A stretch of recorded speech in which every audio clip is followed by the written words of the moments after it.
Hello, friends, and welcome once again to a single-serving tabletop adventure from Queen's Court Games. I'm Aaron, your storyteller, and today I am joined by my very, very good friends. First, playing Gabrielle, the wonderful, recently blonde V. I've always been blonde. Recently blonder. Okay, well. I guess it's actually not even blonde. It's like pale, right? Like, yeah, it's platinum. Yeah. Well, if you understand colors better than I do, let us know in the comments. Also, sitting adjacent V in my heart of hearts, playing Michael, drenched in the salad dressing of toxic masculinity for our benefit, it is Zoe. Hello. And then special guests from, I was going to say opposite sides of the country, but that is slightly a lie. To the east of the Mississippi, not letting V be the only one with interesting hair colors today. From Bards and Brews, it is Krissy in the role of Harlow. Hiya. And then all the way from the West Coast, even though when he flexes, you can see it from Omaha, where I live, joining us from Nat 20 Productions, it is PJ in the role of Ralph. Good to see you, everyone.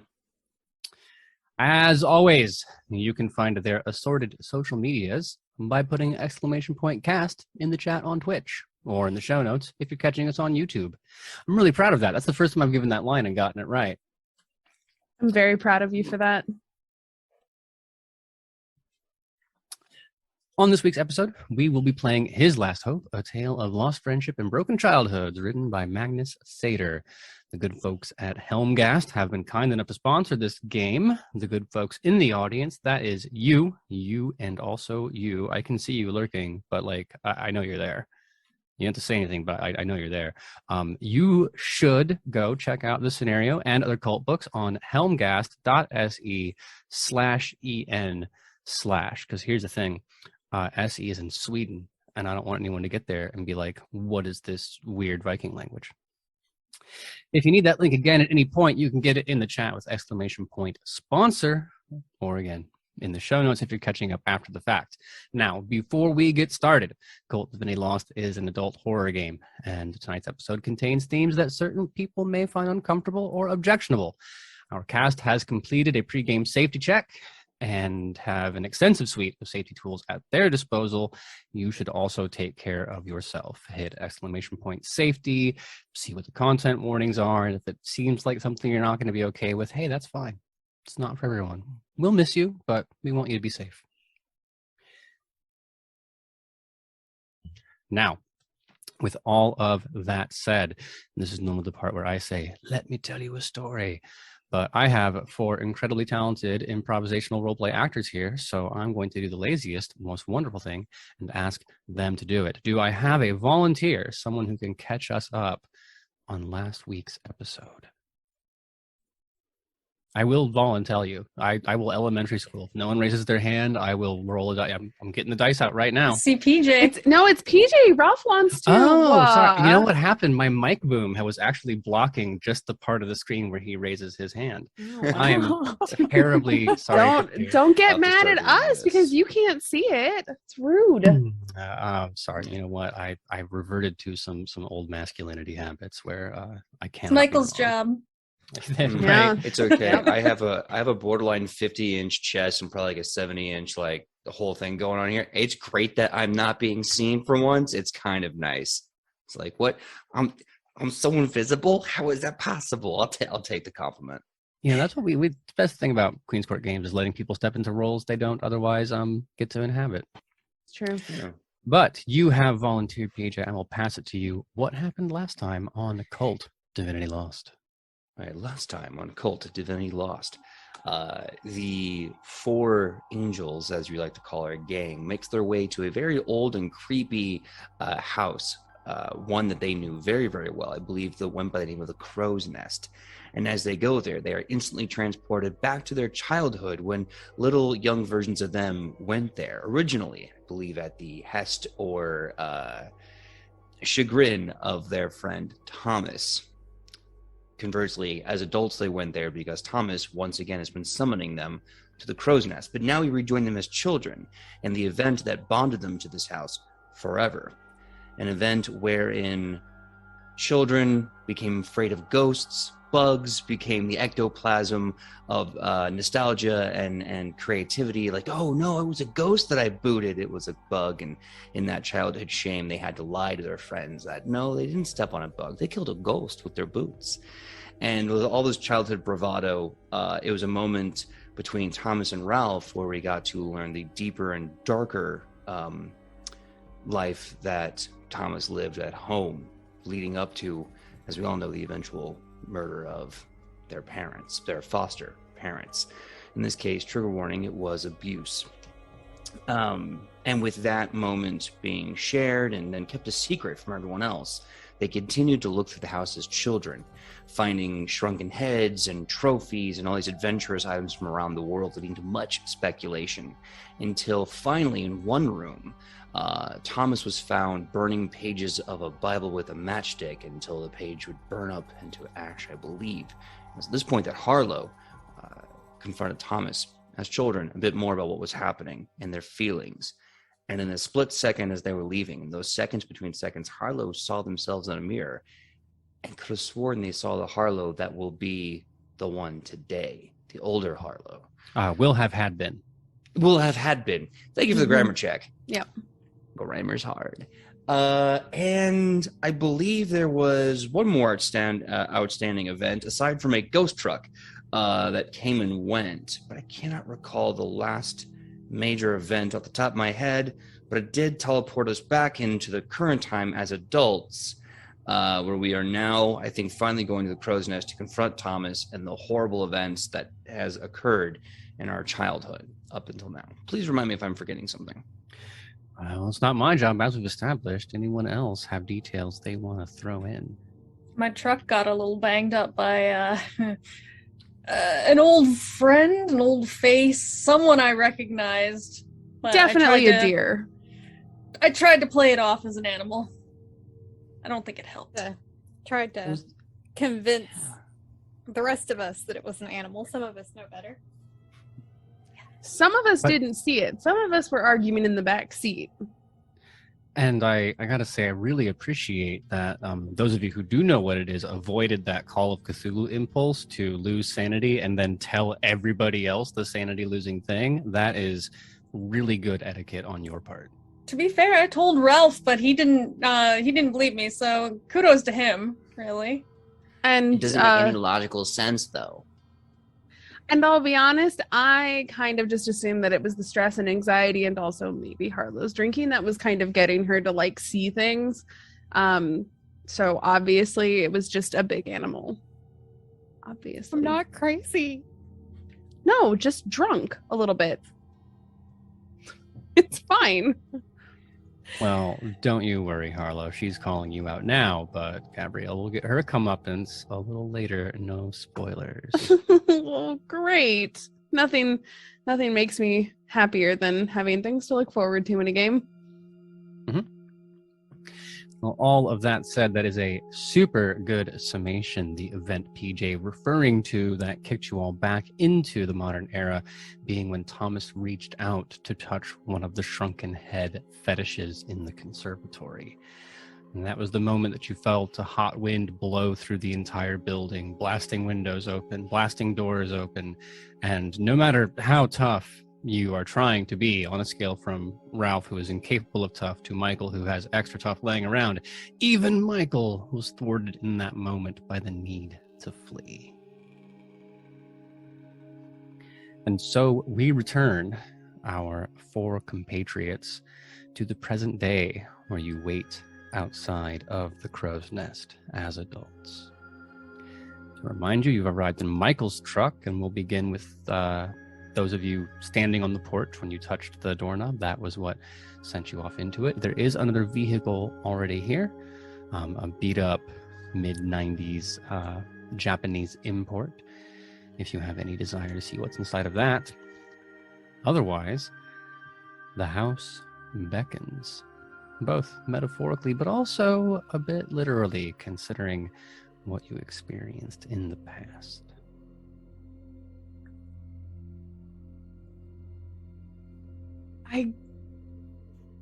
I guess I would be curious to know if there's anything of interest in the car. I mean, if it is Thomas, right? Maybe there's something that would just kind of like remind me of him. I don't know why he'd still be holding on to something from 20 years ago, but I mean, there's a lot that doesn't really make sense right now. Well, let me ask you, is that a curiosity that you honestly have, or is that your role player uncover all the things instinct speaking? Because I do not want you to let that impulse lead you into a trap or a bad decision. Okay, when you say it like that, I'm very concerned. Like super concerned, because honestly, like, yeah, I guess I'd like to know if it is Thomas, right? If it is actually him. I mean, based on everything, it would make sense that it would be him, but you know, I don't know. I mean, I don't plan on like rooting around in the car or anything. I don't know, just something that would remind me of him, like his old shirt or some. I don't know. Mm-hmm. I don't know the answer. I don't know what's the right answer. Tell me the right answer. I don't know. I think this is not the equivalent of the DM reaching for the D20 and being like, "So you touched the door, do you?" Are you sure? Because it feels a lot like that. Like a lot like that. Yep. Well, let's just say this, then I will take that decision off of your plate. And if you decided to, just hypothetically, if you decided to wander over to where the car is, there's a couple things that are going to come to your mind. The first is that you haven't seen Thomas in 25 years. This could be anybody's car, and it's not like he has a personalized license plate that says like Thomas Kristofferson, but shortened a great deal because you only get like 7 letters. But even if he did, that would not be the most notable part of this vehicle, because the trunk is open, and as you approach it, the first point of hesitation will not be a storyteller existing in the ether of your consciousness saying like, "Well, are you sure you want to do that?" Your brain's going to take care of that by itself, because as I understand them, human brains have an aversion to that thick, meaty, awful smell, like leftover slaughterhouse, stale blood, that fatty meat smell. And when you get about halfway between Michael's truck and this car, that's when you get the first whiff of it. And then it's a little bit logarithmic. Every step you take forward, it builds a little more, almost forming like a cloud of miasma. You can't quite see it, but there will reach a point where proceeding to see what is in that trunk will require a like specific, deliberate act of willpower. Once I kind of start piecing it together in my brain, I just hold up my hands and back away and just say, I wouldn't go towards the car, but it also doesn't really sit well with me, because if that's what the car is like, what is the house like? For whatever it's worth, when you were on the porch, you didn't get that same smell. I don't know if that's a good sign or a bad sign, but it's some information for you.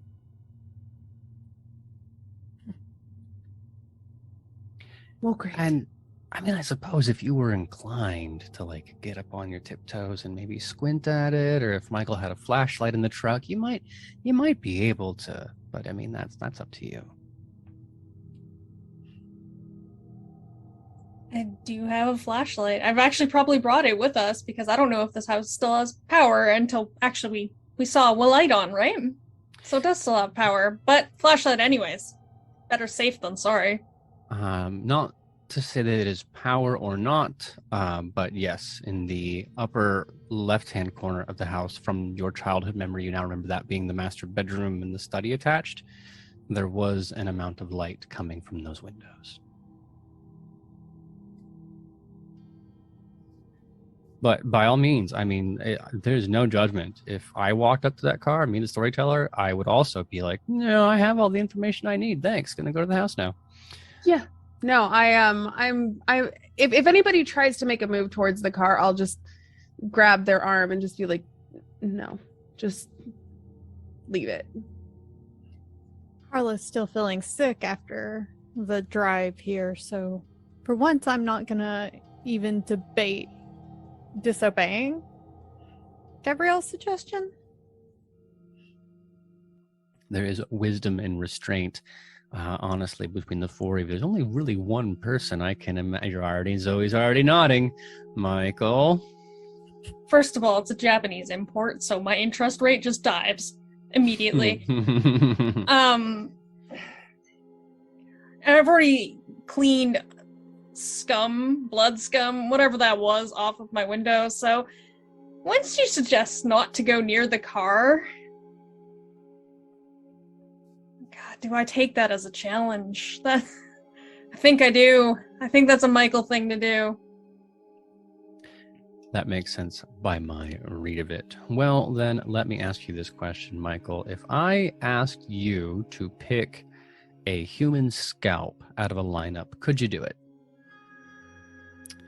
And to be clear, it's not like a banana, a fire truck, a human scalp, and a helicopter, right? That I'm sure you could do. But if I gave you 4 general medical, gory kind of looking things and said, which one is a scalp, could you pull that off?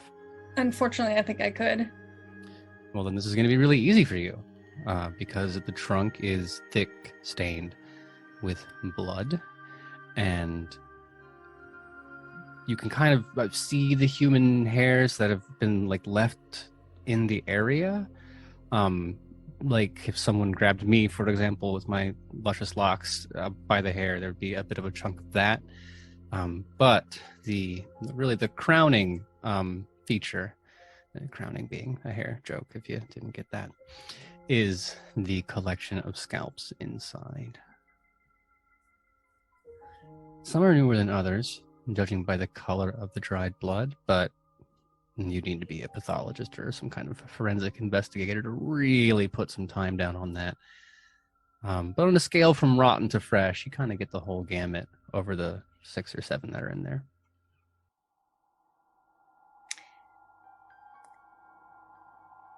I don't touch this. I back away. I head to the others and I go, I'm not sure I can confirm or deny whether or not this is Thomas's car, but it's a possibility. Maybe. Do you feel good about your choices?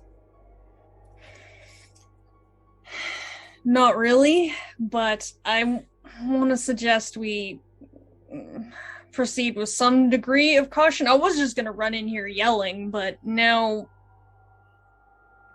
that's unsettling. What? Don't worry about it. dear. Maybe we should save the shock and awe for when we actually make contact with the enemy, which I'm sure, Michael, being such a brave soldier, you would know that tactic would be how you would employ that. Yeah, no, I think speed run is the best run here. I don't want to look in that car, and I think the faster we get this whole thing done with Thomas, the faster we can go about our lives. And I can go by my computer and start returning to that. Nothing wrong with that. Well, Yes. everyone, lead the way. Not much has changed in 20 plus years. I am still back of the line because I'm not going to lead. I'm not going to get stabbed by a cockroach or whatever the hell is actually in here. Harlow, I think you remember it was not a cockroach. It's a silverfish.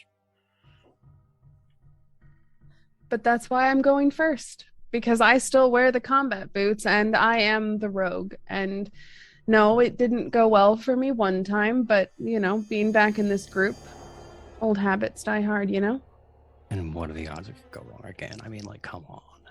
Nah, super slim, right? Lightning never strikes twice. That's what they tell me. I'm slightly less afraid of bugs now. It's fine. Well, if Gabrielle's going to go first, then I'm going to go. Well, it's still done with me to lead, so I'm gonna ask Michael if you want to lead the way as well, and then I will just stand behind Gabby, make sure that her flank is protected. Yeah, I'll do that. I want to make sure I'm the first thing that someone sees. And I don't want to be perceived at all, so this is wonderful. This really is perfect. I'm just gonna bunker in here, and he kind of sidles behind Gabby, and he goes, "You're very brave, by the way. I'm really excited to see what you do." Oh, thanks. Yeah, and it hasn't changed ever since you were a kid. You're always a very brave warrior.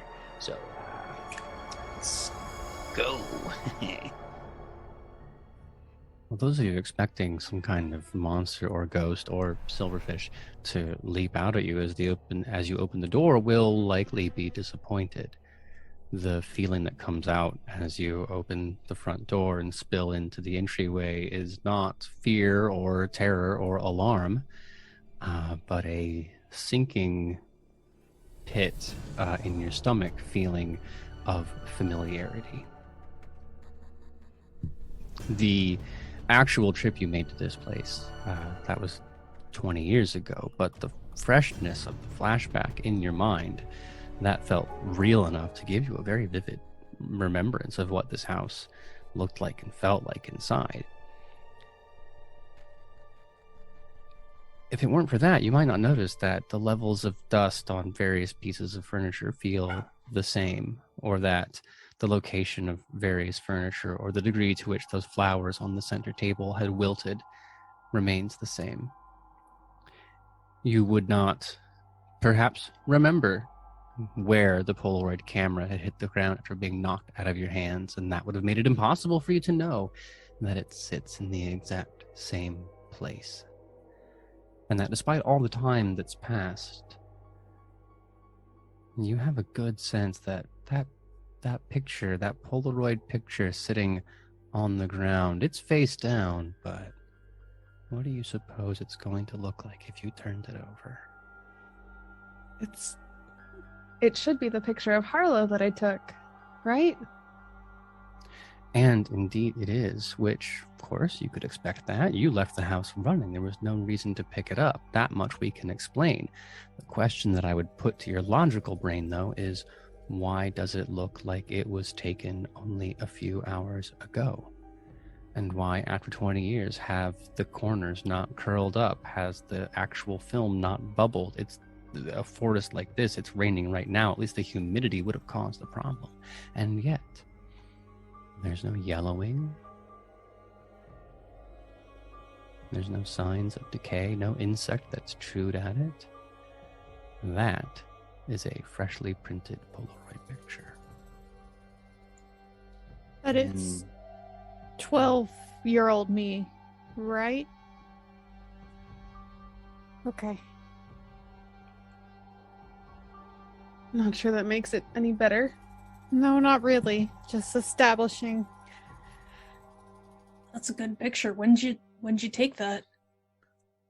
Last When time we were, here? yeah, last time we were here, I wanted to get one of all of us, you know.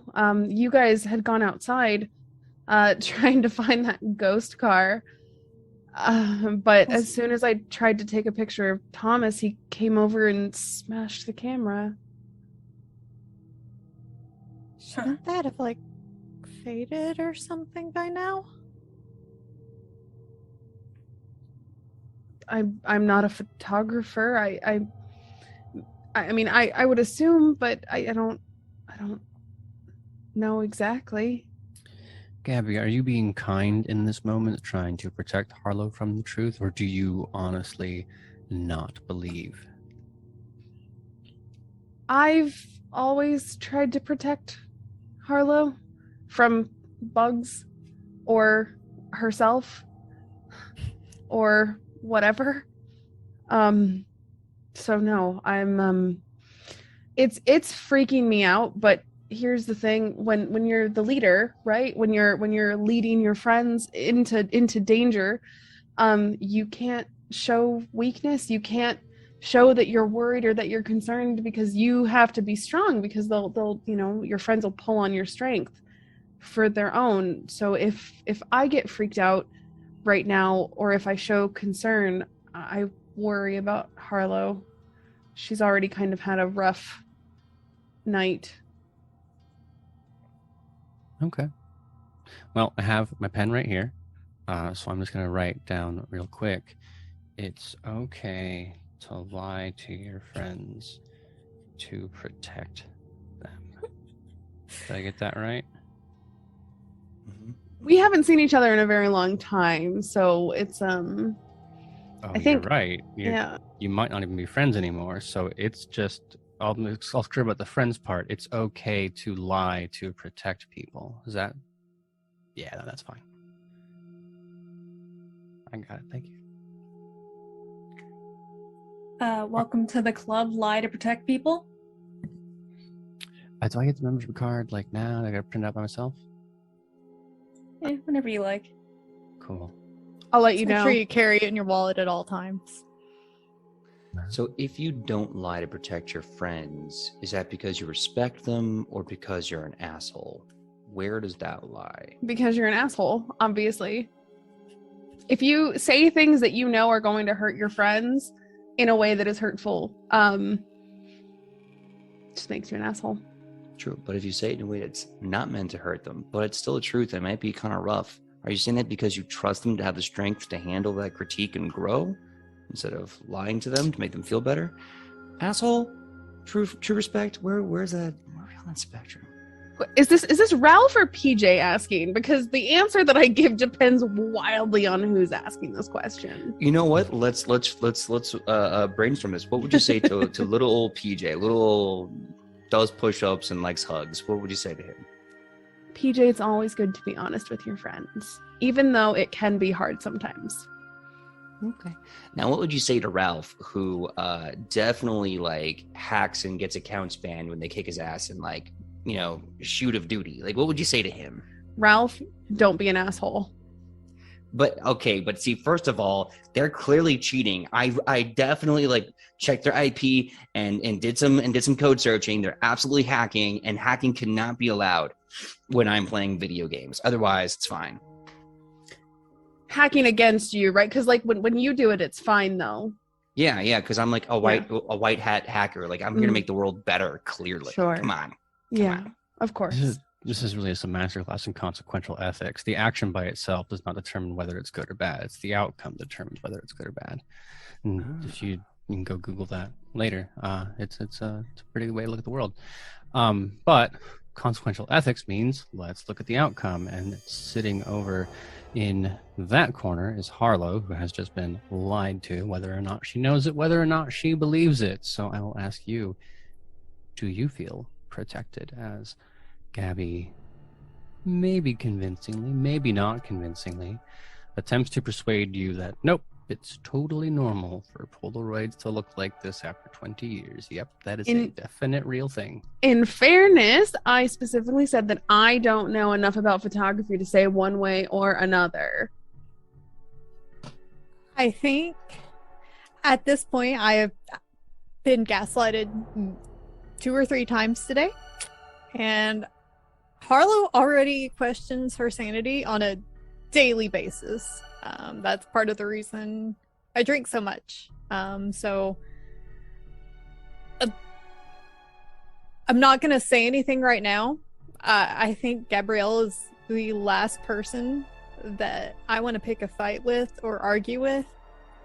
But I'm increasingly getting more and more frustrated and mad at this group for infantilizing me and lying to me and gaslighting me. So you kind of you see her get a little tense. I just kind of nod and look around. I mean, now that you've said that, I feel actually a little bad for putting so fine a point on it. Not bad enough that I'm going to stop doing it, but like bad enough to call attention to it. But let that mood carry you forward. You don't want to dwell on this place, this moment. That's what I'm taking away from it. So as Gabby, if she chooses to spend more time, and Michael, if he chooses to investigate the moment, Ralph, if he chooses to continue to talk about the various ways in which he punishes people who aimbot, what is Harlow going to do? I guess I'm just looking around the general area. After last time, I'm too afraid to go off anywhere by myself, but staying within eyesight, I'm just kind of walking around, noticing, hey, is there dust on some things, not on others?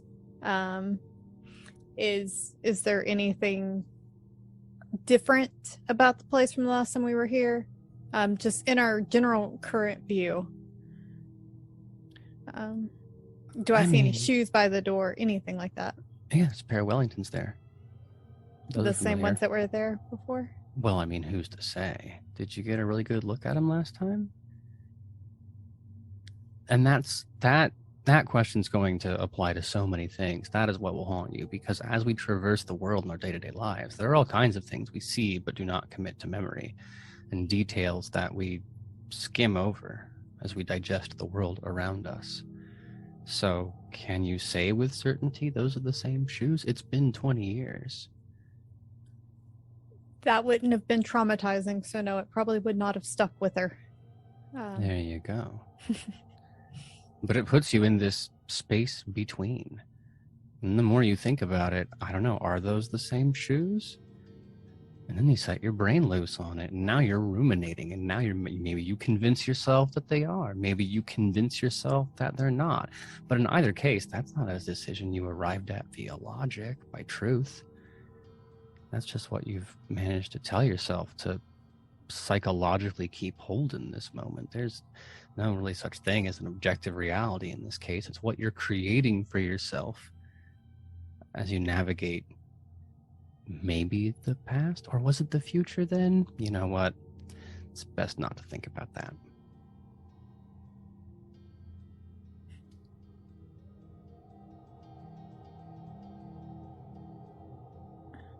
See a lot of faces digesting that information. No, I mean, the ephemeral nature of life. What is real if we can't observe it? I don't know. And I don't think anyone was ready for that question, not in this group, when you all came into the house. But now you are faced with it, nevertheless. But there's something of a defense mechanism inside the human brain, right? You know that feeling you get when you're pondering on a question too long and you're like, you know, I'm not really sure I want to know the answer. It comes in a lot of different flavors. On the most innocent level, it's looking across a restaurant and catching someone's eye and asking, I wonder, are they talking about us? And then it goes all the way to the sinister. I wonder if he's cheating on me. Is he really at work? There are things that we know we don't want to know. And this house, as you investigate, even just this small part of it is no doubt full of questions like that. But don't let that distract you from Ralph's urging. Mr. Speedrunner, creepy house, any percent? No glitch? No, definitely some glitch. These doors are not up to code, so I can probably just phase through some of them if I tried the squat jump trick and just, get all the good loot.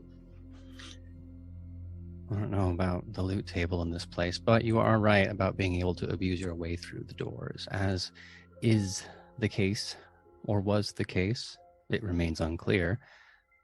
None of the house is locked, and you have essentially free reign to roam about. Stands for all of you, even if you don't know how to do the squat glitch thing. It's fine. Gabby, Harlow, Michael, you can YouTube it later on the way home.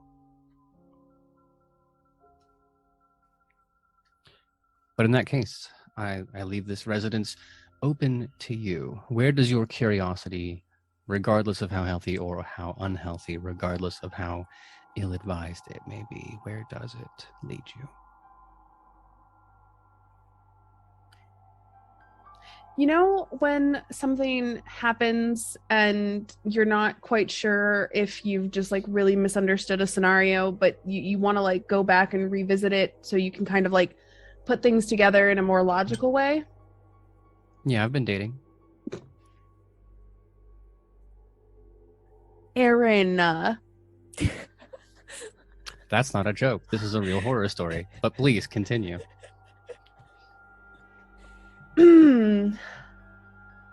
I would actually like to go check out the Sorry, you just fucking derailed me. Okay. I would like to go check out the conservatory because that was the events in that room is what kind of got us to leave the place in the first place, the first time around. So I need to see, I guess, what's going on in that room and if the wind still happens or what could possibly have explained it so long ago. Fair enough. Not for nothing. If you're looking to speed run the creepy things in the house, Ralph, that seems a good enough place seems like to me a good enough place to go. And Gabby, can I go with you? I think that would probably be a good place to get as much information about this location as possible in a small amount of time. It'd be nice to kind of go with you. I am a little surprised when he asks because he tends to be, a little more on the scared side. But I will definitely not turn down the company. And I just smile and say, yeah, thanks, Ralph. That would it'd be nice, thank you. And as I'm saying this, I'm trying to like slyly take the Polaroid of Harlow and just like stick it in my back pocket. Don't know that there's an especially graceful or sly way to peel a Polaroid off of the floor. But also at this moment, it seems like most people are pretty distracted and no one's gonna mind. Do have one question though. Are you confused by Ralph's motive in this moment? On the one hand, you say you don't expect him to do this, which means there has to be a reason why he would deviate from his normal behavior. Why do you suppose that is?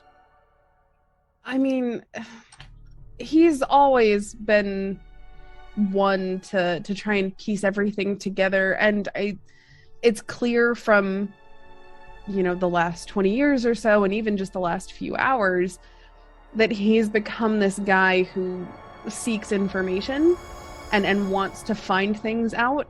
So I would assume that it's kind of the same reason that I want to go in there. So it has nothing to do with you personally, you're saying? Why would it? I don't know.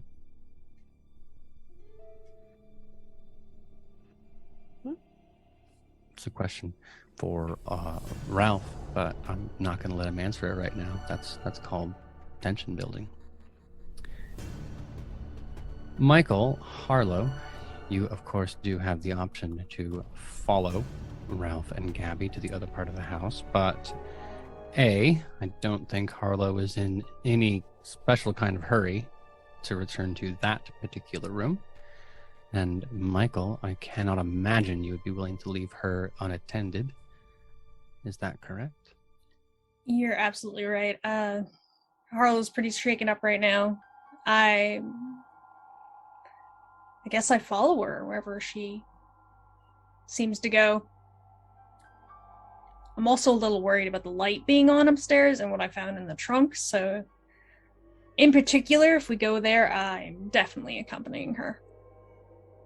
You have reason to believe that you're in danger? Trunk full of sculpts do kind of set you on edge a little bit. So you're concerned, but not concerned enough to share that with your friends. On the porch, I told them to be careful. We gotta watch out for ourselves in here. And when push comes to shove, do you think that'll absolve you? That was enough of a warning? That if something terrible happens in the conservatory, you saying, no, just watch out, will be enough to soothe your conscience? No, but I figure if they yell loud enough, I can be down there in a flash. Well, I hope so. I cannot imagine what it would be like to carry the guilt with you for the rest of your life if not one, but two, perhaps three of your friends had gone missing because you weren't strong enough to save them. Just add it to the rest of the guilt at this point. I'm like Atlas. Carry that around the rest of my life. I appreciate your stoicism in the face of potential trauma. I do not expect we can see the same thing from Harlow in this moment. I imagine that you are less direct in your wandering and more find yourself somewhere by accident. I'm honestly probably not even fully aware of where I'm walking at any particular point. Being back here is really unsettling. The drive here was really unsettling. The fact that no one's being honest with me about anything is unsettling and pissing me off. So I'm probably just I think we should split up. I just want to find Thomas and get the fuck out of here. Do you still want to find him, even considering? You're alright, but you're stuck with me. I mean, do you still want to find him, considering the direction the evidence points? Actually, yeah, kind of. Why? Kind of out of anger. What would you say to him if you discovered him in this moment? Not even sure. Not good at thinking before I speak. That's three of you, honestly. Ralph appears to be the only measured mind in the home at the moment. Look how he comes across. So, just for the sake of clarity, then you're saying it is better to blurt out whatever electricity flows through your neurons, regardless of the consequences of those unthought utterances, than to sound like Ralph. Harlow thinks that, yes. Okay. Yeah, I thought that might be the case. It's a good thing that Ralph isn't here to hear you. You would crush his poor little boy heart. I mean, he's a man now, but he's still a bit of a little boy, isn't he? Well, I will let the two of you wander the house a bit. Let me know if you open a door and something interesting happens. In the meantime, Gabby and Ralph taking a more direct route to the conservatory The door is shut, but you know it's not locked, and you know that because it wasn't locked the last time you were here, and you know the longer you spend in this house, the more those memories kind of start to blur together. Do you hesitate? I mean, sure, there has to be some part of you, whether basal self-preservation or even a little bit of self-doubt, as you reach out for the door that really doesn't want to know what's on the other side, right? Yeah, there's definitely a hesitation. Standing in front of that door, I'm equal parts eager to find out exactly what's behind it, and also terrified at what's behind it. And as I reach out, my hand just hovers and my fingers kind of pull back a little bit, and I glance over at Ralph to see if he's noticed that I'm hesitating. There does appear in Ralph a bit of a analytical, like looking at her hand, looking at the door waitingly, looking back at her, at the hand, at the door waitingly. It's okay. Just a door. Besides, you have your ghost thumping boots on. Gives you a ghost touch, +3 to attack ghosts. I'm pretty sure we'll be A-okay. Yeah, you're probably right, Ralph.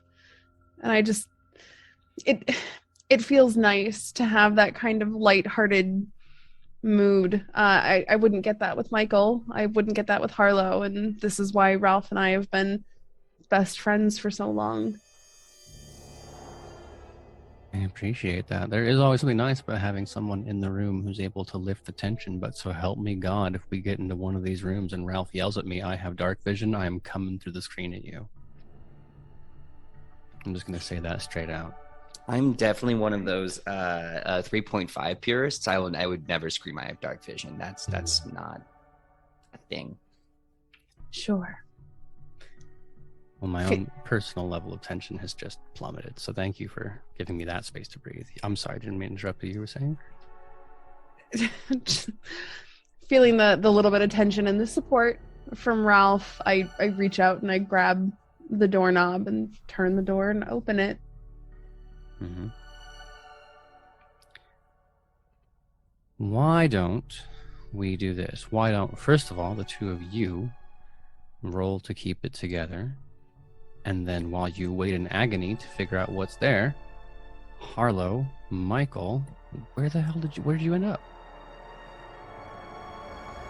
I think I would have started just kind of like ghosting up the stairs. Heading in the general direction to the last place I remember seeing Thomas in this house. And while doing so, I'll mutter at Michael without looking directly at him. So, that deer in the trunk. Did it look like the deer we hit on the way here? You saw it, didn't you? Yeah. It didn't look like that. Listen, Why? I'm sorry. You were so shaken up. I didn't know what else to say. And you thought making me question my sanity was going to help that? Harlow, I'm questioning myself right now. Like, that's not real. We can't... That's not possible. I thought I was the only person who saw it. Nobody else seemed to see it. So we're on the same page. Did you see Thomas's stepfather? Yeah. Yeah. What did you see in the trunk? Parts, people. What is Skulls, he doing? specifically. I don't know. If this is Thomas and he wants us here, I don't know at this point. It has to be, right? No one else would know to call us the angels, right? And we haven't called ourselves that in over 20 years. He'd be the only one other than us four. He was the only one who ever knew. There's literally no one else it could be. I hate this house. Yeah. But does that sound like the Thomas you know? Can you imagine, Harlow, that there was a time when you would sit in the park and play D&D and discreetly hold hands with someone who now carves the scalp off of a human head? Someone who not only murdered his foster parents, but butchered them. I mean, let's be 100% honest. If anyone in this group was going to go off the deep end and commit that kind of violence, you would have all pinned Michael. Look at you all fucking nodding. Even Michael nodded. I mean, Michael's the only one I would have expected to be strong enough to do anything like that. Thomas wasn't exactly known for being beefy or strong. And that's what Ralph said.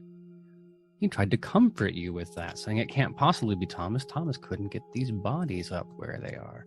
And yet, here we are in an inexplicable place with an inexplicable outcome lingering. Honestly, I don't know how you're holding up right now, Harlow, because it's bad enough that your friends are lying to you, but now is it the house that's lying to you? Has your own brain turned on you? After retching up the alcohol I drank this morning, I'm more sober than I have been in 20 years, so... And my flask is a little on the light side. Oh, this is not the kind of moment that I would have picked to start my sobriety journey. It was not my choice. Michael, how close behind Harlow are you following? Pretty close. Not enough to make her uncomfortable, but I'm a little bit on edge. Everything that's happened tonight is just culminating to this point, and I want to make sure nothing happens to her. I want to make sure nothing happens to any of them, but I've always had my priorities. I'm so sorry. Well, question for the rest of the class as we evaluate how we feel about one another. Raise your hand if you think Michael has any concept of how close he should be to a woman if he wants to keep them comfortable. Does Michael strike you as the kind of man who understands what a safe distance is? Ralph's hesitating. Harlow's hesitating. Abby definitely not on the fence, but I'm ready to hear your arguments.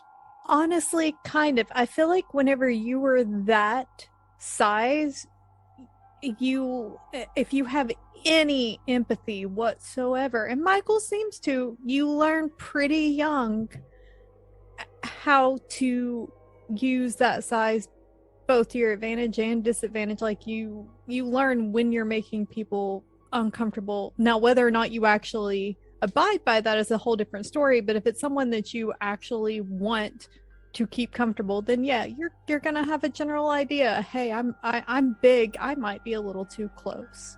It's a harsh lesson, especially when you get older and people start to really fear you, and you gotta learn how to temper that a little bit. And I fail at it so often, but I try my best. Is that also your take on it, Ralph? My only question is, safe for whom?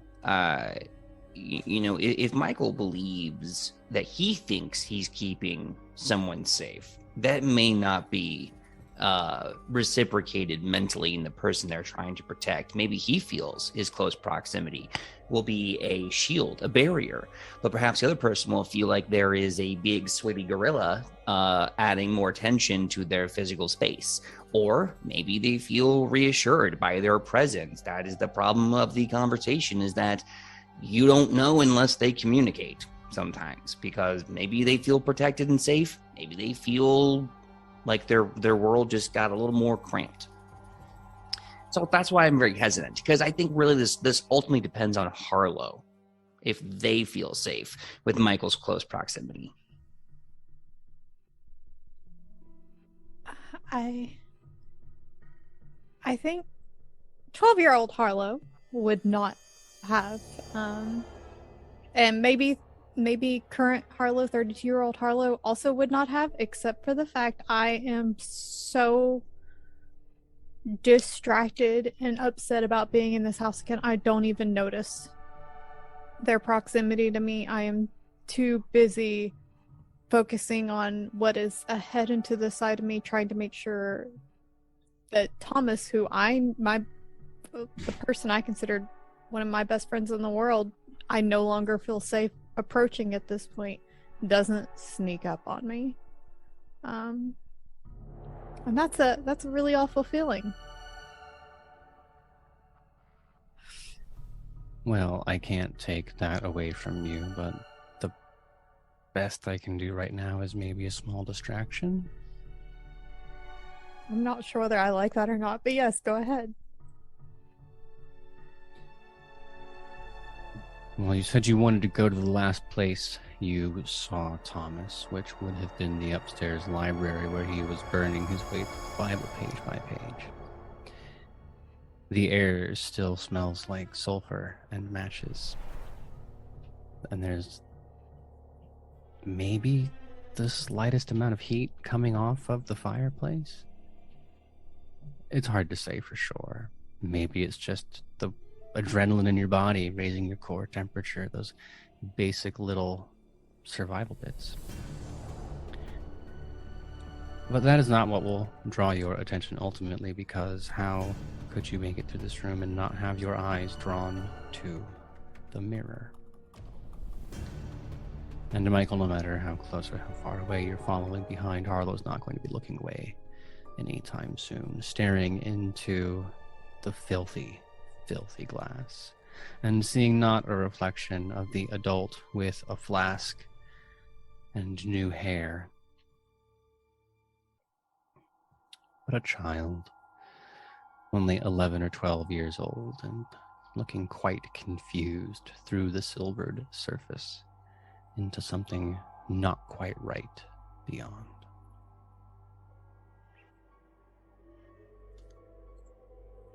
Is this something I notice as well? Mm-hmm. I feel kind of my heart beat a little loudly, seeing Harlow as she was then strikes me strange. I immediately look away from the glass and back to her, adult Harlow, and I get that fierce pang of loneliness that consumes me every day. And the guilt. Harlow, do you see that? I'm not crazy, right? No, that's you. And I'll look into the glass again just to confirm it. It's you? Who else could it be? At this point, the only way to avoid the actual recollection is to bury it, to just not let your brain address what is happening, and to lie to yourself. Take that, put it somewhere way in the back where it's never going to come up again.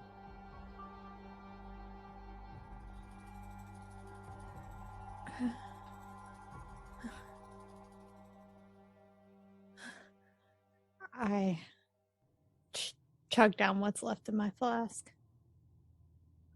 and look around. I guess I guess he's not in here. Yeah. Let's keep looking. Well, we will wait and see what Harlow and Michael find. In the meantime, I expect Gabby and Ralph have been quietly waiting to find out what they have discovered. I mean, we can just not. If you're nervous about what's inside there, maybe we just forget about it. Maybe we just, I don't know, man, move on. We'll play something else. I mean, that much build up? No, we gotta know.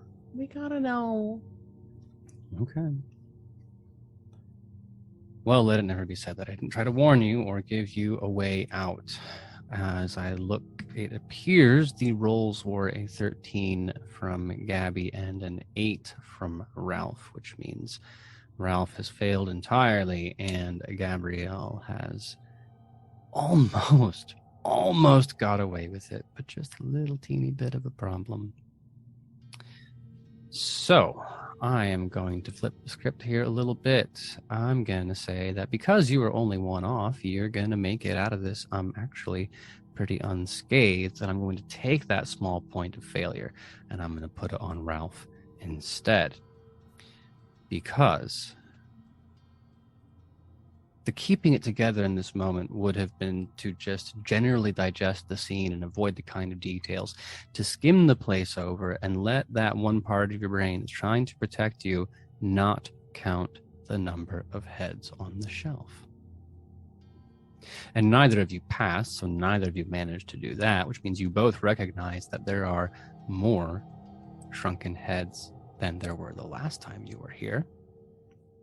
And Ralph, because you failed, and in this case, it's no doubt because you have spent a considerable amount of time on the internet stalking this town, stalking the people in it, that even in their shrunken form, you recognize the faces. There are people who have gone missing in this hometown, in this region. A whole host of foster parents and step siblings. I bet, give it a few more moments, you could recognize their names. Remember their names, rather. So here's the thing. I, as a storyteller, based on Gabrielle's failure, I'm not the one who's going to traumatize her, because that is your job, because you can't keep it together, and the only thing you know how to do right now is to blurt out information that, in your heart of hearts, if you were a more thoughtful kind of person, if you were more feeling and less logical, you would know to keep it to yourself. But you don't. You just let that fly and make this worse for Gabrielle, even though no reason to do so. So I tell you what, Ralph, take it away. My brain connects to the heads on the shelf, the new ones, not just the much older and desiccated ones, but the fresher ones. And I grab Gabrielle by the arm, almost shaking her as I do it, and I say, "Those are new. Those are new. It takes approximately a few days under the right conditions to make a shrunken head. These are brand new. These are murders. These are missing persons files. That's Jennifer Mayberry. She was missing, declared missing back in February. It's been a few months. There was 3 attempts to find her. They got nothing. That's Mark Wallace. Mark Wallace worked at a gas station. Last known sight of him, he was helping someone move their car, and then he was going to get a ride back. It's what he told the guy at the counter, and he never came back. It must have been Thomas that he borrowed the ride from. Thomas must have killed him and took his head. That's Charles Waterhouse. He was supposed to be an after-school substitute. He was helping, tutoring at a second location. He just went late hours at one location. He was never seen again after a Friday night. Thomas killed all these people. Thomas systematically made them go missing, and he killed them. He haunted them. Every single document I found on the internet just says that they give up after about 36, 48, 72 hours, depending upon resources. They've been here the whole time. He's been doing this. You don't. This isn't. It can't be, right? Oh, come on, Gabrielle. We don't know. We don't know. What's right? this we shit? Wait. Ralph knows, I know, Harlow knows. Gabby, come on, you don't lie to yourself. We were summoned here by Thomas. The last time we were here was with Thomas. Remember, he loved those shrunken heads when he was a kid. He thought they were so cool. No, I know, Ralph, I know. We have to embrace the inevitable. This is all, and it doesn't make any sense logically, but we have to accept the fact that this is him. Why couldn't you just lie to me, Ralph? Why would I lie to you? Right now, it's paramount that we know what is going on, and what is going on is that our friend is a serial killer. Friend? We are using that word very loosely for somebody who disappeared on us 20 years ago and then summoned us here under very mysterious circumstances and is apparently a murderer. Granted, haven't seen the guy, but I tend not to keep friendships with people who are murderers. Look, when we find Thomas, we can talk to him about it. I don't know. But right now, all I know is that a friend of 20 years who has some problems brought us to this house, and we are only just now learning about things, and we still haven't talked to Thomas about any of it. And, not to be that guy, you're not friends with killers that you know of. But Not I'm the getting ahead time. of myself. Not the time. Wrong time to say this.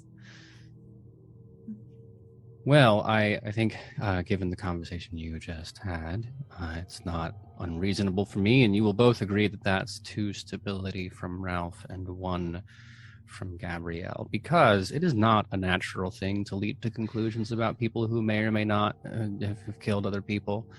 And Gabby to be just attacked, lectured like that, that's not making this moment any better. No, it's not. I had, honestly, I expected more from Ralph, but here we are. Here we are. I mean, don't worry, Ralph. I understand why you did it. Sometimes you just can't help yourself. Sometimes when there's someone you care about and there's evidence insurmountable about the negative nature of their being, sometimes there's a cognitive dissonance so savage that it breaks your reason, and you don't want it to be true, but you can't ignore it. I'm just hoping there's some explanation to make everything okay. I don't believe there will be, but I can't right now. I cannot dedicate myself to an answer until at least I see Thomas. Well, as the phrase goes, be careful what you wish for. But hey, look at the bright side. Gabby's mad at you, but she's so mad, she's not pausing to ask why you know all the things that you know. Yeah, some things are better left assumed silently. Yeah, to be perfectly honest, not even a thought that comes into my head at that moment. Lucky Ralph.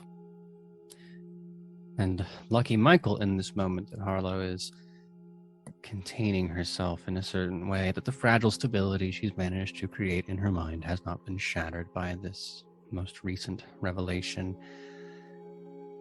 Both of you, both teams of you, have communicated to me the desire to find out where Thomas is, that whatever the fuck is going on in this house and all of the weirdness, that's fine. There can be as much or as little of it. We don't need to investigate it because like the spooky window and the creepy basement doesn't have the answers. That's fair. Well, that means it won't be that terribly long before you run out of rooms to investigate, before you realize that, yeah, the kitchen has some spoiled food in it, and Yeah, there's some scattered this and that in the other rooms in the ground floor, and that the toilet, while filthy, does show signs of use, and you would never put that toothbrush in your mouth, but maybe someone did. And you will eventually run out of corners to check and hallways to creep down, and you will end up in the master bedroom wing of the house. Now here's the thing. This is the last place you checked, despite it being the only room that had lights on from the outside, and I'm sure you all have your reasons for that. So I'd like to know, why did you avoid what in hindsight was the most obvious place to start? It could have been a trap. The light's on. Oh, yeah, we are immediately drawn to it like moths to a flame, but in actuality, it's a bug zapper? No. Fair. Totally fair. I honestly probably didn't want to find whatever's lurking there. I wanted to avoid it as long as possible. I mean, I knew it was inevitable, but wasn't looking forward to it.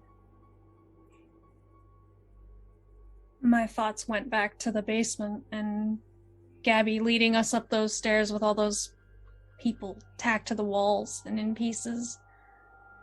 And I don't consider myself a squeamish man, but those memories, going into a room like that, touching the wall,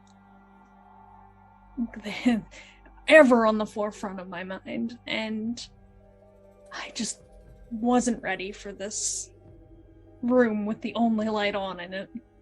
Not yet.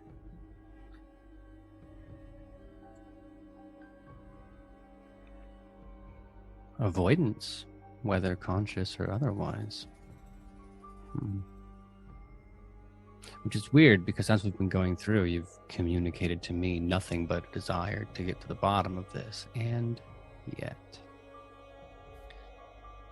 So Gabby told me it's okay to lie to your friends, and each of you by your actions say, you know what, it's also kind of okay to lie to yourself.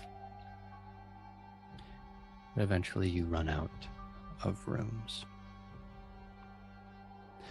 The master bedroom does show signs of being occupied, although it looks more like a depression nest than a bedroom, with the blankets on the bed, not made, but twisted up like someone tosses and turns and then balls them up when they wake up, clothing scattered across the ground, all of it filthy, some of it bloody, maybe? I don't think any of you have the appetite to get that close to check. And even if you did, that wouldn't be what was drawing your attention, because in the stillness that comes with that initial scoping of the room, if you tilt your ear just right, take your headphones off, and tilt your ear just right, you hear the clack of a typewriter. Hypothetically, the same kind of typewriter one would use to write the notes that you received asking you to come to the coffee shop, and hypothetically again, the same kind of typewriter one would use to read the note delivered to you by that most unfortunate looking man. It's coming from the study attached to this room with another flimsy door. It's not a door that matches this home, though. This home's far too old to have that kind of construction, the kind of door that you would find for $35 or $40 at Home Depot.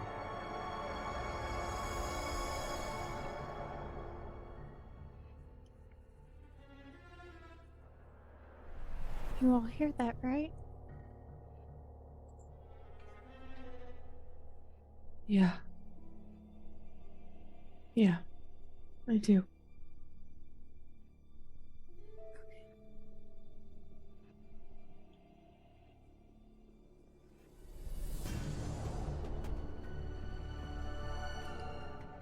So we want to go in. We want to see him.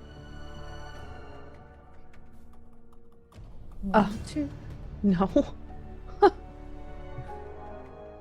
I just kind of glance over at Ralph and then back down at the floor. I think that our friend has a lot of questions to answer, as I'm sure he has questions he wants us to answer. So let's get this over with, right? Let's do this so we can go back home and be safe. Let's just go. Safe. Right. Safe. Timidly, one after the other, moving together, I'm guessing in a small cluster. Gabby, you've had your brave moments. Michael, you can put on a face, but this is becoming real in a way that pierces any ersatz version of masculinity or bravery. None of you want to be the first person to find out what's on the other side of that door, which means as you approach, with every step, a new milestone of trepidation. Each of you at one point having to nudge another until it ends up being only by momentum that you manage to close the distance. You're standing a few feet away when that first whiff of smoke comes up into your nose. Not cigarettes, more like a forest fire of... No, it's not wood. It's more carbon rich is the way that Ralph would find it. Coal, maybe? Lignite? But then it turns more sulfuric as you approach. Not the smell of a coal radiator or a fireplace, but of a mine that's caught fire. It's impure, slightly eggy in your nostrils as you finally reach the point where someone could reach out and open it. And looking back at this moment years and years from now, I doubt any one of you will remember actually who went to reach out for the door, because each of you can think of 1,000 reasons why it wouldn't have been you. And when you tell this story to your therapist, or no, not your spouse, who's going to be able to hold down a relationship after this? Somebody you tell, if you ever tell anybody, you'll be the one saying you were in the back and somebody else did it. The same kind of absolution that firing squads give to one another. Just enough plausible deniability to say that what happens when the door is open was not your fault. Because when the door opens, you find the source of the fire. There are flames that lick up the walls, the entire room ablaze. And we're not going to pause to consider the fact that the light you saw from outside could not possibly have been caused by this raging inferno. You saw a hurricane lamp or a small gas lantern, not a conflagration. And we're not going to talk about how the amount of heat that should be, could you open that door, like let alone the backdraft, you should be scalded right now, but it's an ephemeral kind of temperature. Less scalding and more like when you wake up in the middle of the night with a fever and it's just a little too hot under the blanket. And then the ceiling. Because your eyes are going to follow those flames, right? To see what they lick up to above. And it's perfectly reasonable for you to expect to find them curling around the ceiling where all the smoke should be waiting. Which means the infinite black void is going to come as something of a surprise.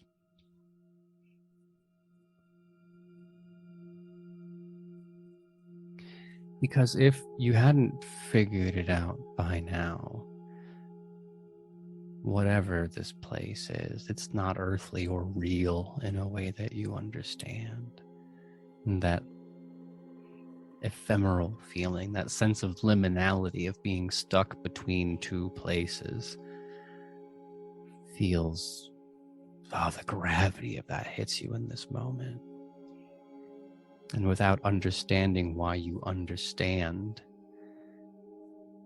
you can place responsibility for that emotion on the door across the study. The door that should not be there. The door that, if it were a real door, would lead outside the house, and yet does not. Ahead of you is somewhere else. Behind you, outside the forest, back in the coffee shop. That's the place you know. And this area, this room with its fire and its impossible ceiling, this is the between.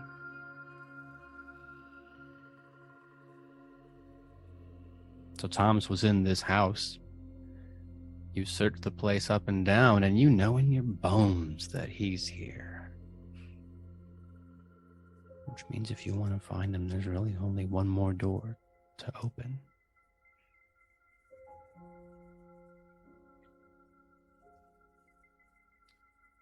Possessed by a sense of frustration, maybe even a fear that shatters my rational thought, I go to the door, and I think a very uncharacteristic move. I begin to initiate the front line for once.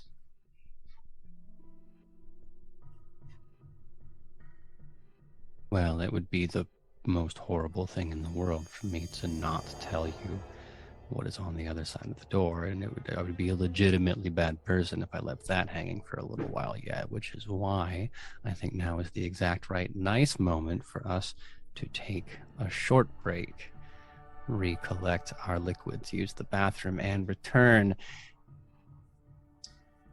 The audience can feel the agony radiating through the internet at me. Thank God this is not a liminal space. If it were, I'd be in real threat of physical harm right now. But You cheeky bastard. we will be back shortly and figure out what lies on the other side of this impossible portal.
So,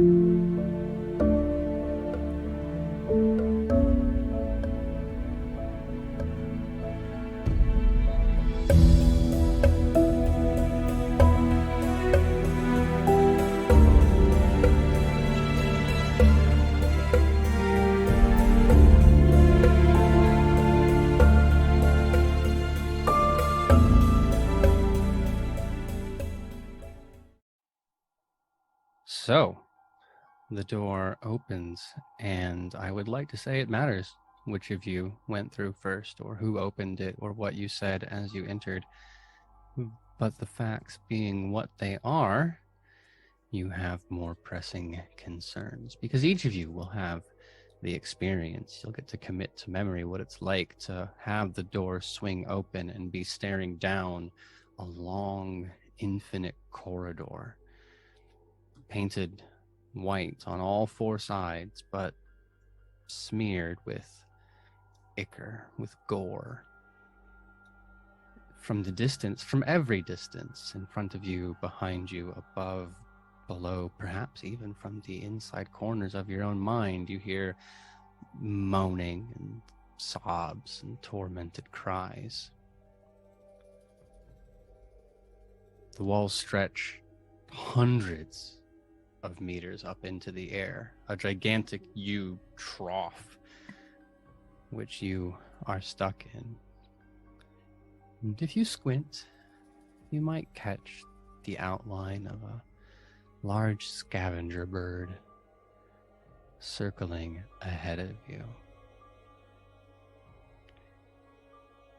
You don't know what this place is, but it is so clearly not natural that no human mind could encounter this and come out the other end in one piece. So all of you are going to lose 2 stability as you realize you're sitting on the other side of the veil. You don't know what the veil is. That's okay, it doesn't matter. But this is not Earth. This is not the Pacific Northwest. This isn't that. You are somewhere else, somewhere that should not be. A place of nightmares and negation.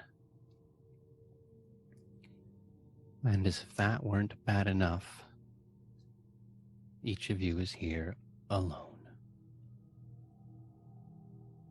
You can turn to your left and try to find Michael with his muscles, or look behind you and hope that Ralph might be able to explain how this place could exist, but you will find yourself wanting in that moment, because the only person here right now is you.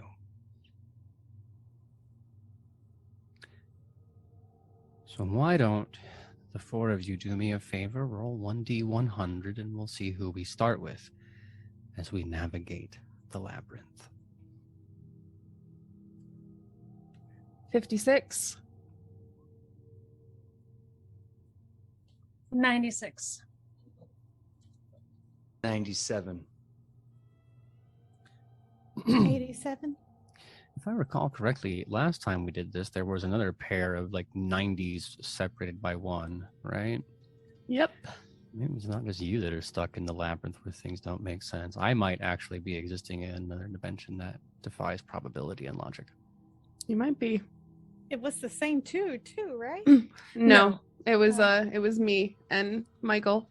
Well, no, because Okay. that would be preposterous. I just think that this dice roller is hella petty. That's what I think. It might be evil. Judging I you. was very excited about the 56 because I was like, cool, I'm squarely in the middle. Chances are good that I won't go first. And yet, I mean, in perfect fairness, I could alleviate that from you and decide to go from highest to lowest, but I feel at this point you're in the right emotional place for what's about to happen, and I don't want to waste that. I don't want to squander that mood. Mm-hmm. Sure. Thank you for your consideration. I am here for you. I'm here to facilitate and to guide you through this. So anything that I can do to help, you just let me know.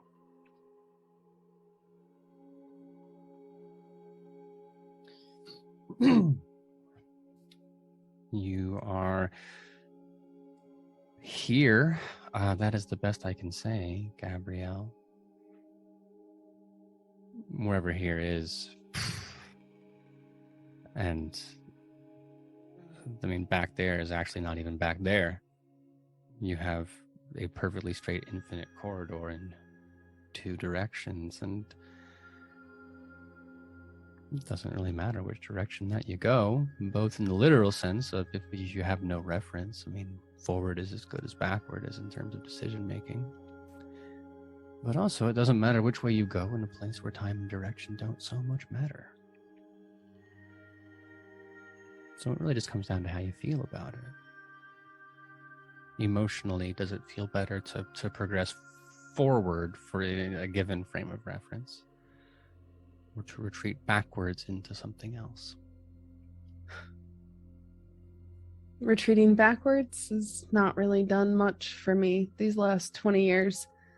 I do everything I can to stop myself from going back. So this is not going to be any different. I have to move forward.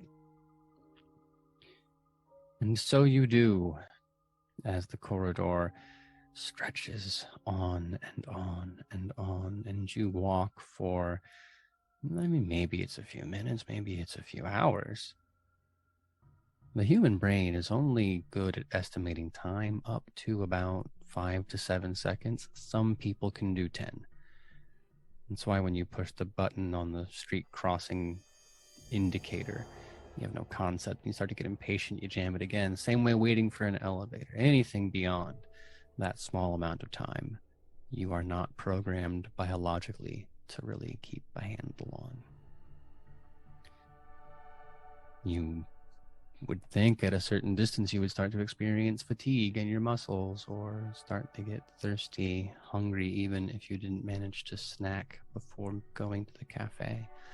And yet, those feelings also elude you, as if the basic requirements of human biology have just fled the scene. In fact, the entire place feels devoid of all things human until you arrive at a crossroads. And sitting in the front of it, in an intersection, we can say that the hallway is maybe 3 or 4 feet wide. And then did it taper open? Is it just that the geometry just, you know what, don't worry about that. The point is, in this 9 square foot-ish intersection, there's a large standing mirror, the kind your grandma has in her room, or in the olden times a duchess might get dressed in front of. The surface faces you. There's no way to avoid it in that sense. And there's someone familiar staring back.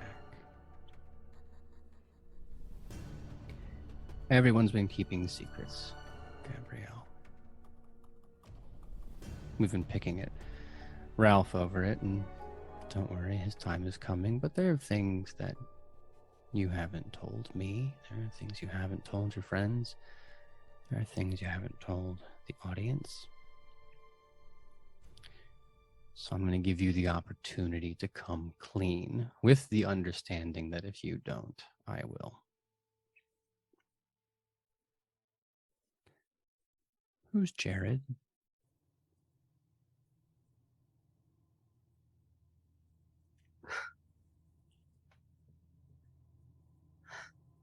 My ex. I can more than happy to take on the responsibility of sharing this information. This is your chance to be honest. Pointedly, it's your one chance to be honest. To be honest, I'm a little surprised you'd even have to ask. I feel like everybody knows him. Jared Warner, famous artist. He was the it guy after what happened 20 years ago. Just, I kind of embraced this whole goth thing. And Jared was the it guy. But he wasn't a good guy.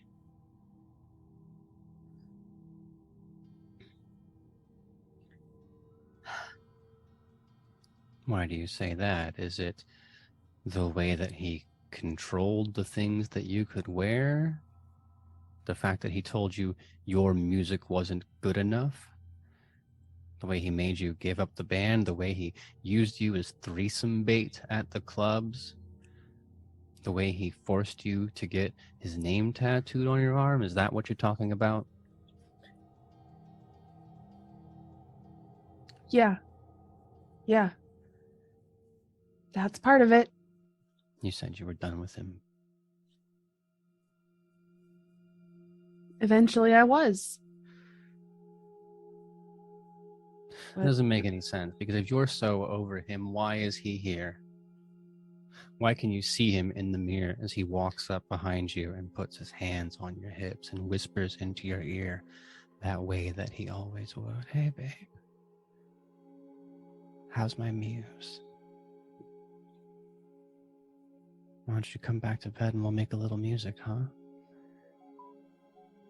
Oh, that's good. That's fucking great. And you can feel his fingertips digging in around your hip bones and then down underneath your jeans. And lower yet as he's pulling you back.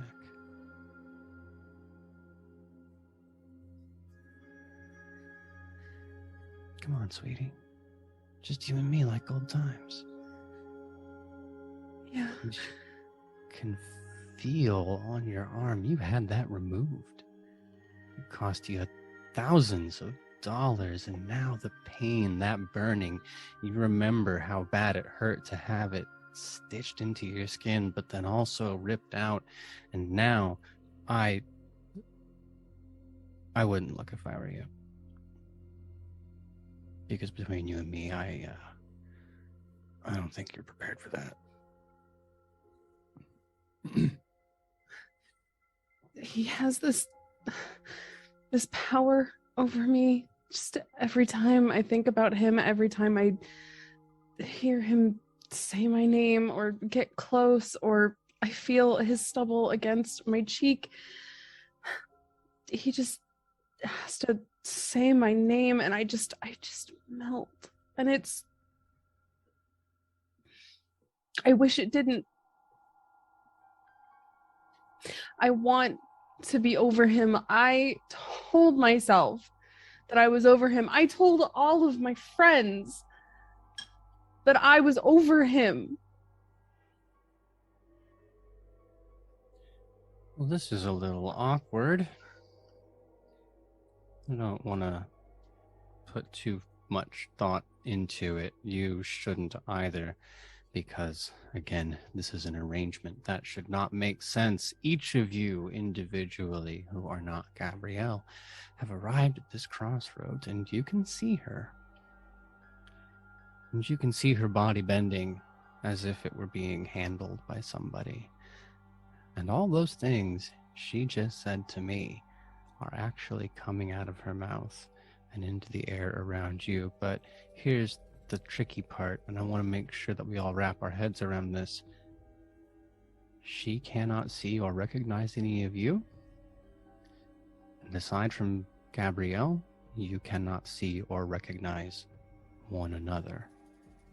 As far as you can see and conceptualize, each of you is alone with her in this moment.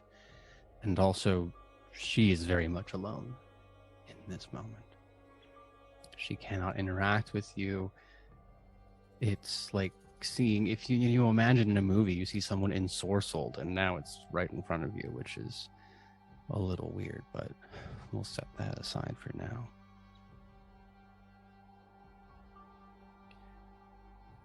So how do the three of you react?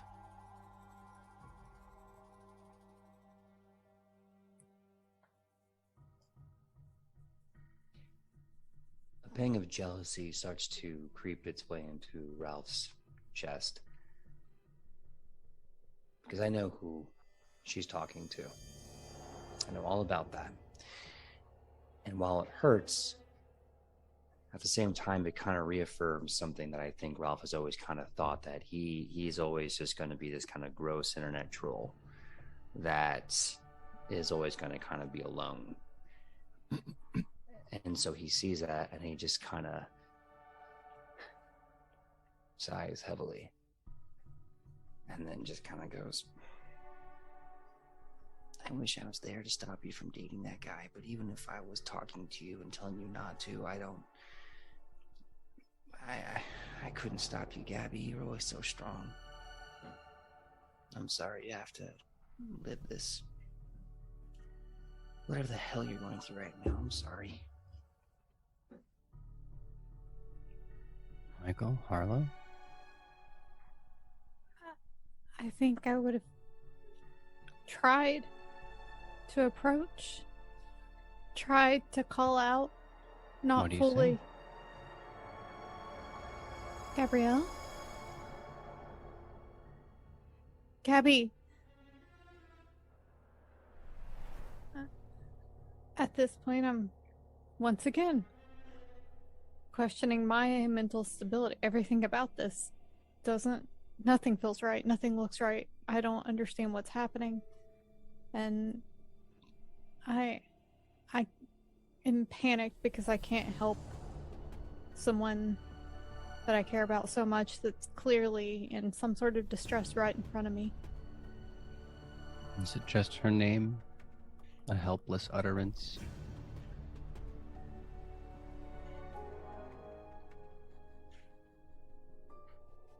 That's acceptable. Michael, how about you? In a lot of ways, I viewed Gabby as being way stronger than I ever was. I had the muscle, sure, but she had the guts, the bravery. And when I see her vulnerable, I've never, ever viewed her as being vulnerable. But when I see her like this, when I understand the pain that this man has brought to her life, I'm filled with such rage. I've beaten people to bloody pulps for less. If I had a choice, if I was there, I would have ended this for her. Spared her. It's all fair and well to talk about what you would do or what you might do. I want to know what you're doing. Balling my fists. Every muscle feels tense. My chest hurts. But I feel this despair too. Maybe that's why I'm so mad right now. Just this feeling of helplessness. Gabrielle, will you roll to keep it together with a +4, please?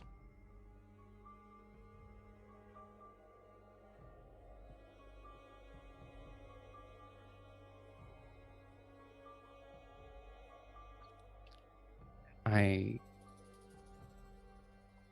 think you've done it wrong. I think so, because there's no way that it should be that.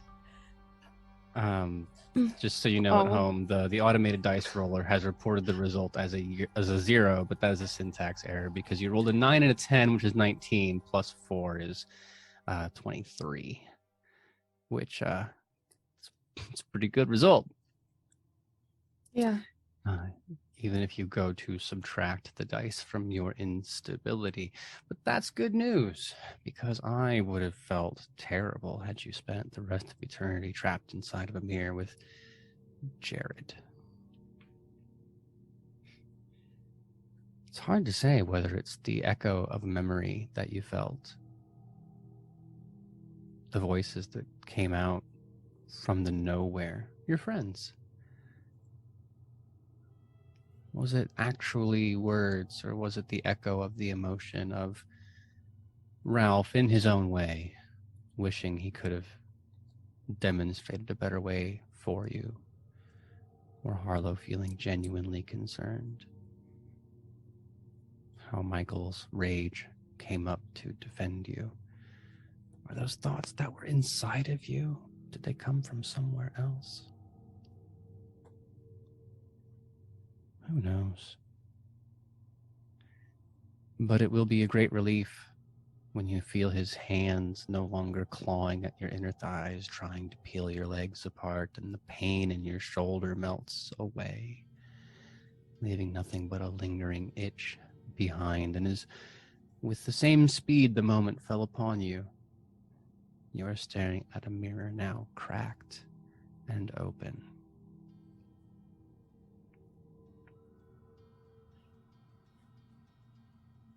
Open. Like a door. Can I go through it?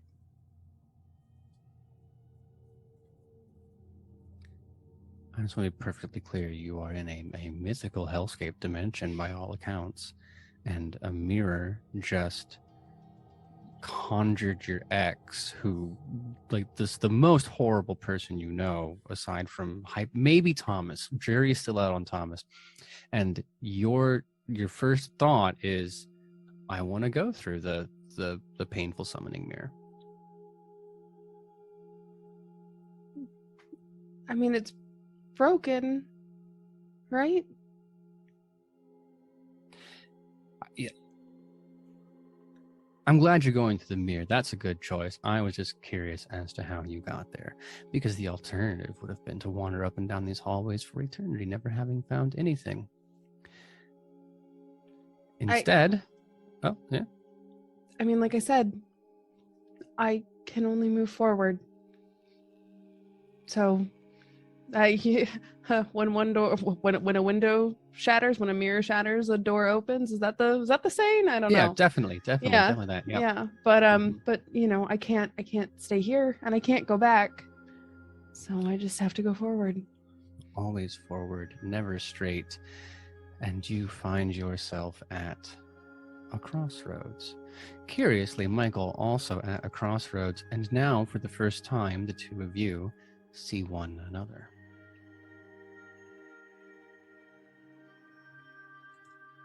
Gabrielle, are you okay? Michael? Are you real? Yeah, I'm real. Are you... I saw you. What? I will actually reach out and clasp a hand on Gabrielle's shoulder and try to feel that, as if someone's actually there. Let me put a small pin in that and clarify that the distance at which you see each other is 15 or 20 feet. You would have to close that space. And more than willing to let the two of you do that, there's just one teeny thing I want to mention first, which is the burly, incredibly well-toned, like honestly emasculating for me to conjure this image in my head. Man, like not the 6-pack, but the full 8-pack with the V, and like this man has never skipped any day, let alone leg day. His muscles have muscles, and like you could bounce a quarter off of his ass and it would fly off into the sun because, oh god, like it's called the cakes, right? Sorry, I'm an old man. The point is, he is quite fit.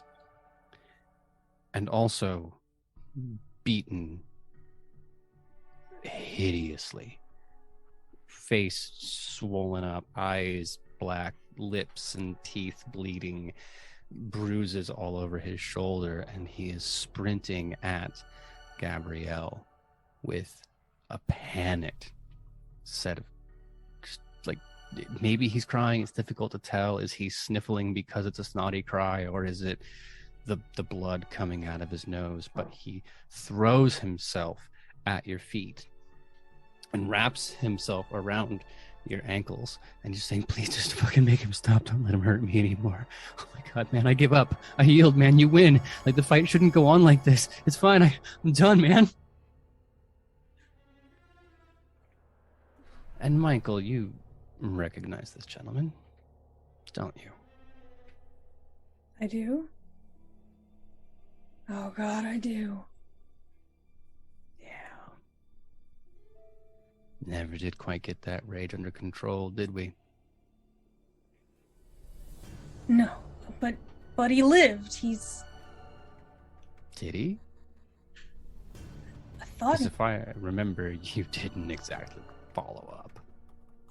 No, but they told me at the fighting ring that he was fine. He may not be able to walk again, but I didn't kill him. I'm not a murderer.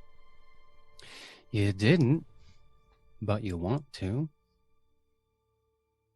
That's what's boiling up inside you right now.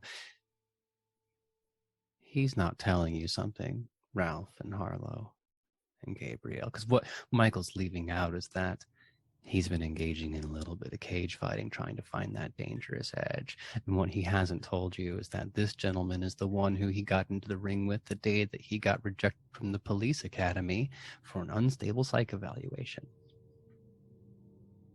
And the reason he looks the way he is now is because all that impulsivity and all that rage that little Michael had, oh, that's only gotten worse and worse and worse. And this man you think is your friend has beaten this stranger within an inch of his life. And the only reason that he's only unable to walk again is because the 4 or 5 other guys in the room managed to pull Michael off of him. He knew what he was getting into. Like, they're illegal matches. He can't say that he didn't know what was going to happen. Oh, yeah, sure. Everyone takes risks, right? It's blood sport. You're not responsible for it. Here's the thing. Michael, I believe 100% that you wouldn't actually right now run over and stomp the last sniveling bits of weakness out of this man.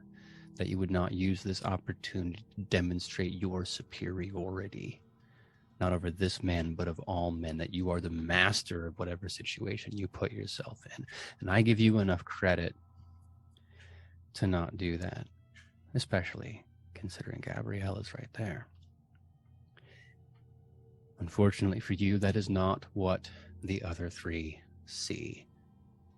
Gabrielle, you are still capable of seeing Michael, and you recognize that you are in the same place. Ralph and Krissy, this will feel familiar as you watch something that you feel physically present for but cannot interact with. And what the 3 of you see is your good friend Michael taking off his leather jacket and throwing it on the floor and cracking his knuckles with a smug, vicious smile on his face and walking over and peeling this man off of Gabrielle by the hair, grabbing into that short little scruff, pulling him up, slamming the head down into the ground. And then he hauls him up by the shoulders, throws him into one of the walls, and as he's stumbling, trying to catch his balance, fists in the gut, in the ribs, across the face. And he falls down, and there's teeth and there's blood, and you just hear Michael saying, "Is that it? Get up, you fucking pussy. Get up and let me fucking hit you again." And it's a sad enough thing to see an adult man cry. But it's worse when your best friend is the one who picks him up again. All that foulness still coming out. And says, "I'll do it for you," and lays into him again. Michael, please, finally, fucking stop. I am tired of having to read your rap sheets. I am tired of seeing all the medical bills you put on people. I am tired of seeing you be so unsafe to be around. Michael, fucking put it away. Okay. Yeah, you proved it. You're the bigger, stronger man. Now what the fuck are you gonna do with that? Instead of taking it out on people who can't be stronger than you. Please. Michael, man, fucking stop, you ape. Do I hear this? No, we're going to come back to you in a second. Harlow? Gabby?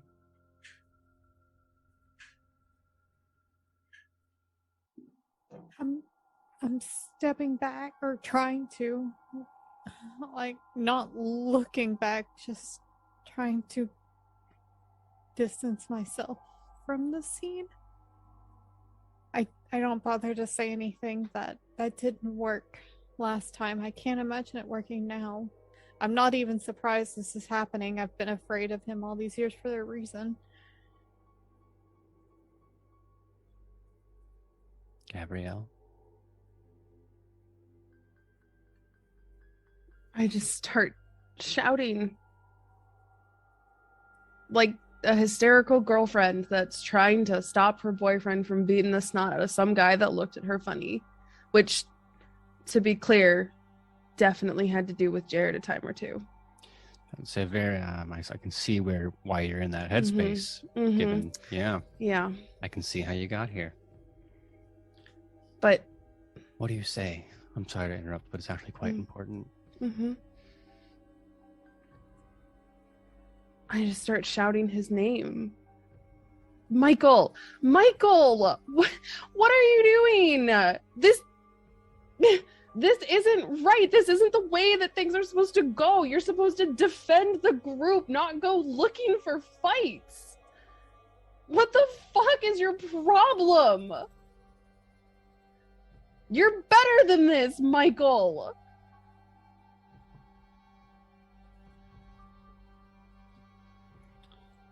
Well, Michael, you do have the opportunity to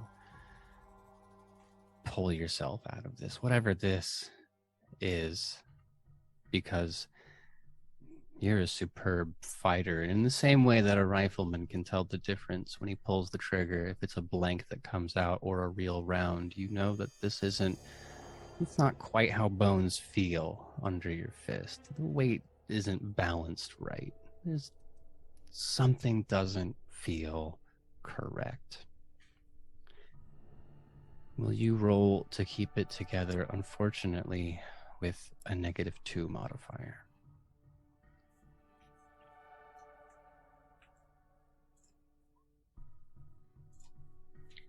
It's an 8. I fail. You fail, but you succeed in accomplishing your goal. And it is at this moment, Harlow, that you appear on the scene just in time to discover Michael raising his heel up off the ground and driving it into the back of the man's skull. And suddenly he's not crawling away. He's not crying anymore. He's actually quite still. You all don't understand. This is all I have. There's nothing else. I'm so lonely, and everyone's afraid of me. This is the only time I feel anything. You know we're all afraid of you, and yet you thought this would help? We're all fucking lonely, Michael! You don't understand. You're never there. You're always afraid of me. That's never gonna change. You're never going to be there. Just like you're not there. You were there for me! What have you done? He couldn't stand up for himself. He couldn't measure up. This is what happens. I couldn't stand up for myself, Michael. With Jared. I wasn't strong enough to break away from that. Are you saying that I deserve the same thing that this guy did? Are you saying that I deserve what happened to me, what Jared did to me, everything that happened to me because I wasn't strong enough? I mean, to be clear, I absolutely believe this. That's different. Is it different? This guy. How is it different, Michael? This guy came at me. He fought me. He challenged me.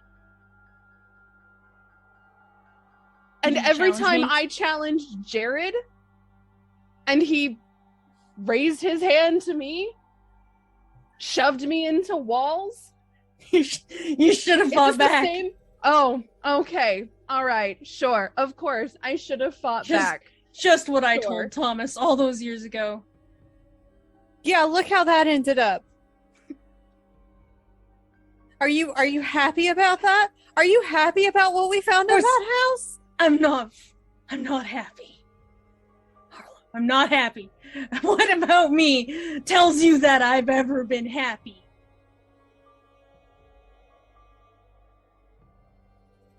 Ooh, that is an awkward time to hit a silence.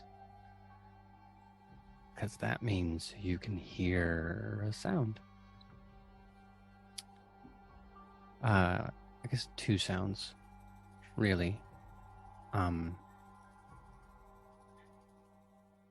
first is there's really no good way around it. That would be like a skin slapping on skin sound, fast and rhythmic. And the second one would be I hesitate to use the word masculine. That doesn't really apply to Ralph. A moan.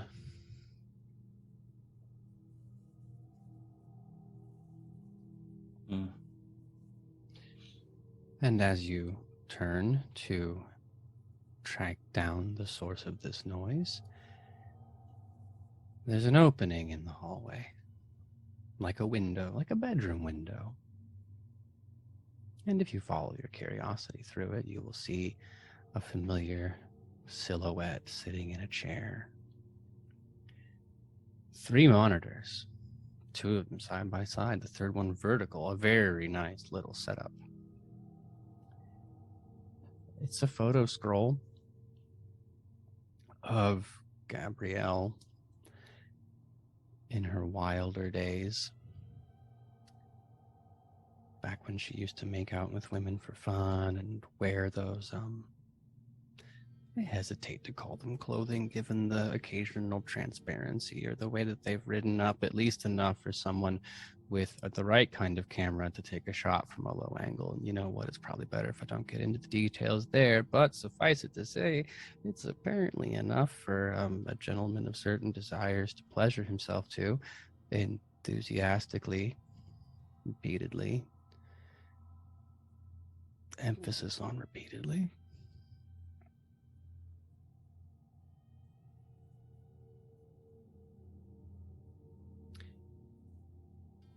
I don't want to make this any more awkward than it already is, but it's going to hang there for a second before, Ralph, you realize you're being watched through the window. And, well, you know what? I'm just going to step back a second.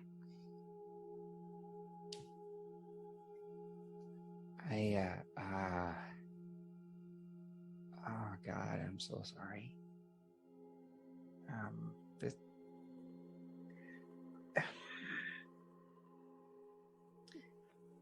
I don't even know what to say. Sorry, I'm still coming down. Assuming that I am the Ralph that's in the chair, not the Ralph watching me in the chair, I'm immediately closing everything, all the screens and all the panels. Sure. I am. Close the ones that have the porn on it. Reveal the ones that have Michael's arrest record or Harlow's medical records. Yeah. Are the touring dates of Gabby's banned or You can stock screen of Harlow's last binge, or all of the accusations about Michael's violence, or all of their personal addresses, or all of the names of their doctors, or everything else that they've ever kept secret.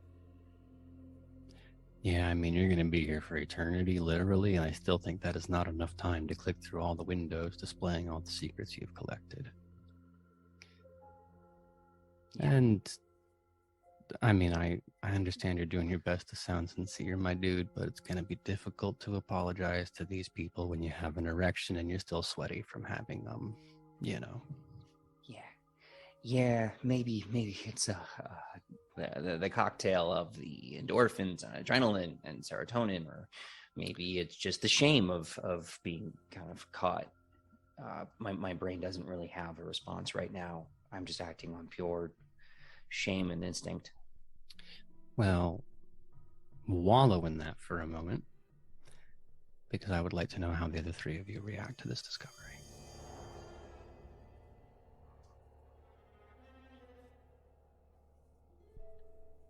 Again, for a moment, reminded that you cannot interact with him at present. Are we still alone? Can we see each other? Yes, the three of you, in what I imagine is the worst team building exercise ever, are perhaps not pressed up against the glass of the window, but certainly cloistered around it, having witnessed this. I just look at Gabrielle. Kind of staring's uncomfortable right now, but that's what I'm doing. What the fuck? What the fuck? What the fuck? Oh, that breathing. Good, yeah, that, but earlier. Not the time. I know, that's why I Aaron! pointed it out. Because that little wave of disgust that just hit you, that's horror.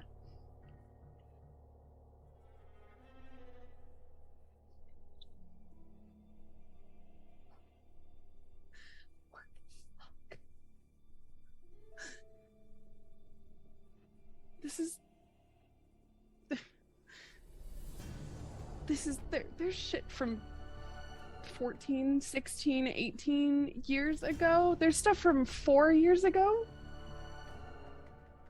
There's Just want to be very careful to make sure the not consenting adults, but the adult math works out on those numbers. for certain things. Look. Oh God, how old is she? 60. Okay, thank God. Look, high school yearbook photos, right? Like just like I assume he's got Yes, stuff like that. okay. There are very innocent things that he's probably collected in addition to all of the not so innocent things. Only slightly better. Exactly my point, though. Exactly my point. Because what the fuck?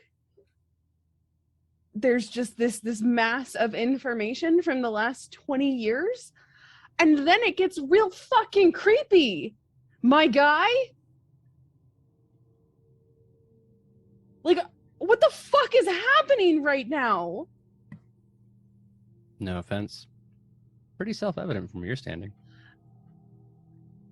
Aaron! Do you need Also me to- not the time. I can explain it to you if you'd like. No.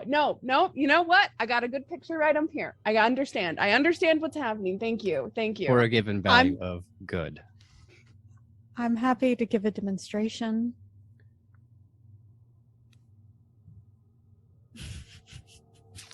Hey, everyone, Harlow, we're gonna take a quick break.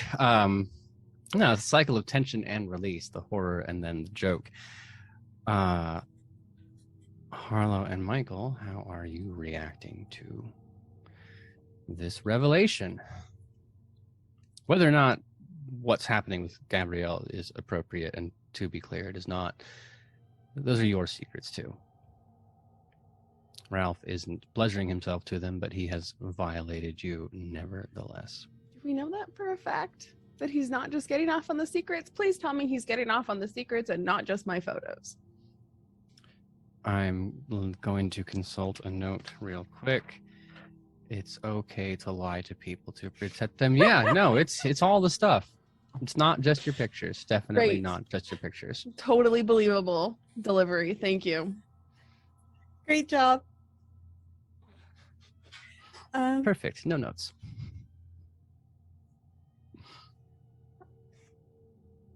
I'm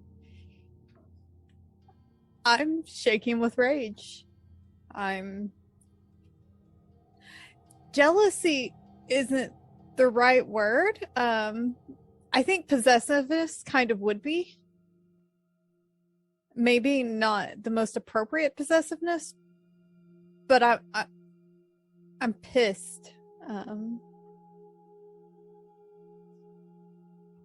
I don't think it's any secret that I harbor very strong feelings for Gabrielle and have all these years. God fucking Ralph's always kind of been a selfish prick and a fucking creep. And for once, well, I will admit that for once, some part of me relates to Michael's anger. Speaking of Michael's anger,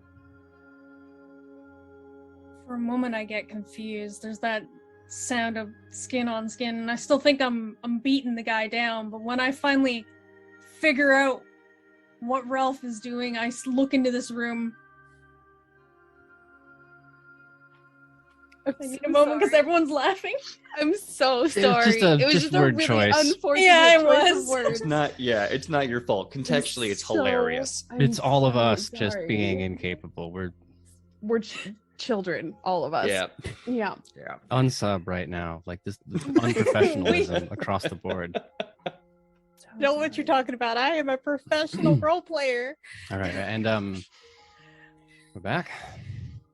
I'm looking in on this room, see Ralph and that anger that hasn't left me this whole time, continuing to boil. I slam my fist up against this glass and I yell, "Ralph, I let you get away with a lot of things, a lot of messed up things. I'm gonna get you for this one." Ralph, will you roll to keep it together for me with a -4? Yeah, it's probably not going to go very well. Mathematically, there's still a chance, but There's a chance. -4, correct? yeah, I don't like your odds, my dude. I hope I'm already kind of losing it to begin with. And I rolled a 15.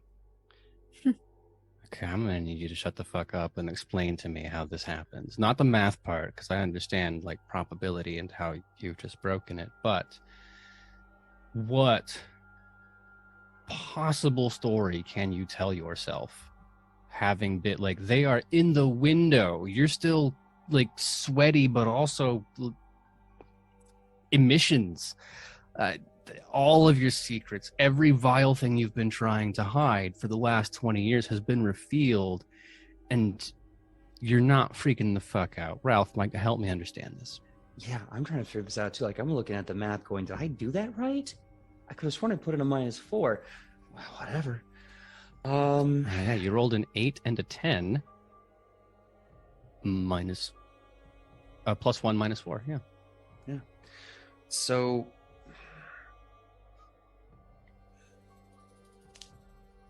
I guess now being confronted with the reality of my friends literally viewing me through a window into this very intimate, albeit very incorrect, but intimate part of my life. I take a deep breath and I say,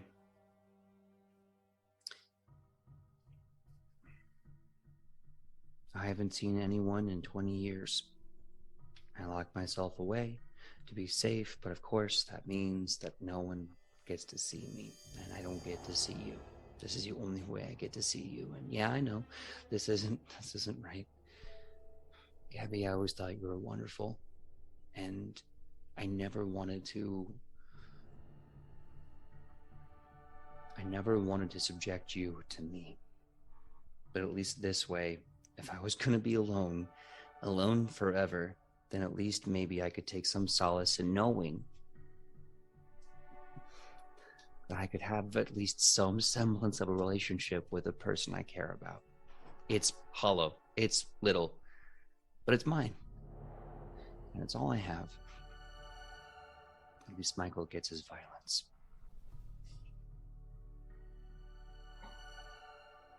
And since I can't just see Harlow when she is unfortunately on a bender and has to go back to rehab, and since I can't find Michael in the local dive bar punching a stranger, and since I can't find Gabby because she never stands still for 1 second, because if she does, she runs into a second Jared, then at least what I can do is find out what you're doing with your lives. And it's all data, it's all numbers, but it's the only time I actually get to see you. There's numbers. And so at least in this way, the angels never split up. We're together, going on adventures, misadventures, being broken. And for just a few minutes, I get to have love. Whatever love I'm allowed to have. It's stupid. I know it is. You buy that? Seeing a head shake from Michael. Harlow still in shock. Gabby looks taken over by sadness. It's I not believe. different. Yeah. I believe that he believes it. It doesn't make it okay.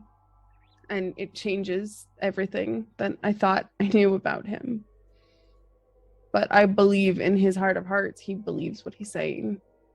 Is that a mechanism towards understanding? I'm not going to use the word forgiveness, but... No. Okay. I believe him. I believe the things that I believe that he believes the things that he's saying. But that... No. There's no understanding this. The data, sure. Maybe. The pictures, my pictures, and this little display that he put on, no. Absolutely not. It's interesting that you ascribe intentionality to it. That he put on a display as if intentionally for you. This whole place is fucked up. So I don't know. This is fucked up. This situation is fucked up. So, who's to say? Not me. No arguments from me. Michael, watching you nod along, I feel like you're in Gabrielle's camp here. If I can manage to look past the rage right now, which I gotta admit is really hard, I see that same sort of loneliness inside Ralph that exists in me. The loneliness that makes me wake up in the middle of the night in a cold sweat, grasping for anyone nearby. There's never anyone. But if he thinks he found something to be less alone, he's got more than I have. But gosh dang, does he ever piss me off right now? Yeah.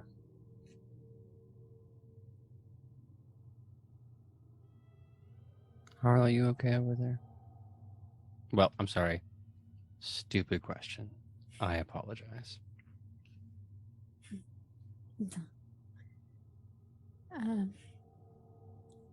I don't want to feel bad for him in this moment, but at the same time, I fight loneliness and look for quote unquote love in my own ways. whenever I reach across the bed, there's often someone there. I don't remember their names. Often don't remember bringing them home to put them in said bed. Sometimes wake up in beds that I don't remember climbing into. And so I'm not on his side, but I'm also, am I any better?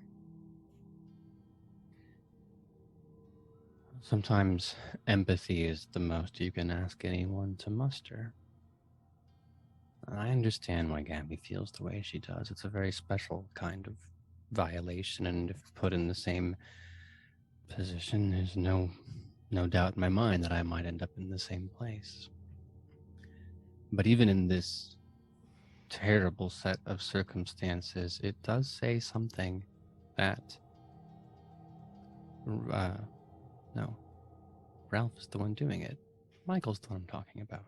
It does say Harlow. something that Michael and Harlow are able to see, that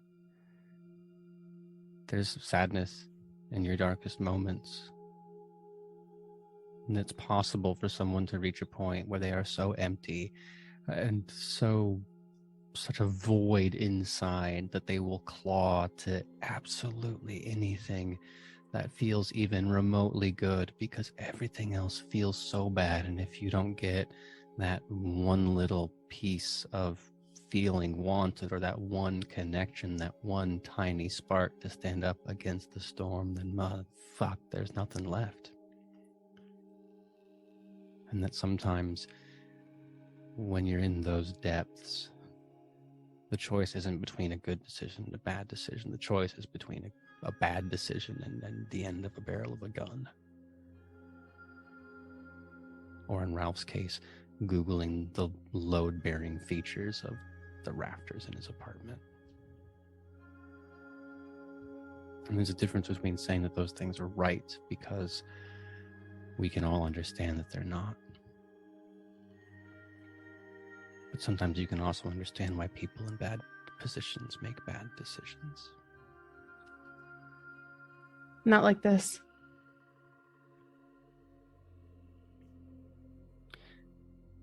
Well, you have a certainly, it's different for you, given, yeah. Yeah. And the fact that he clearly knows about it. Gabby, I'm not going to ask for your forgiveness, because I know I know I'm not going to get it, and I know that you're not feeling that way, and that's fine. But I am going to apologize to you. I never wanted to hurt you, and just like there's no excuse for Michael in his constant pugilism and violence, there's no good excuse for this, only reasons, and that's just what I'm trapped in. And so I will say I'm sorry forever. You don't have to apologize, you don't have to accept it, but I'm sorry. You were never meant to see this. There was literally supposed to be zero way that this was ever supposed to be seen, and this was never supposed to ever exist beyond my little box. And I was safe in there, and I was alone, but I was safe. It was like a again, no excuse, just reasons, and I'm sorry, and you do not have to accept that. It's like, Michael, it's the only thing I had. Anyway, I don't know. I don't know. And as always, Ralph's only response to problems is a shutdown. And something he may not have done since he was a child. Between fight and flight and freeze, he's back to being that shamed kid again, and he shuts all the way down, and he's just frozen and quiet, borderline catatonic.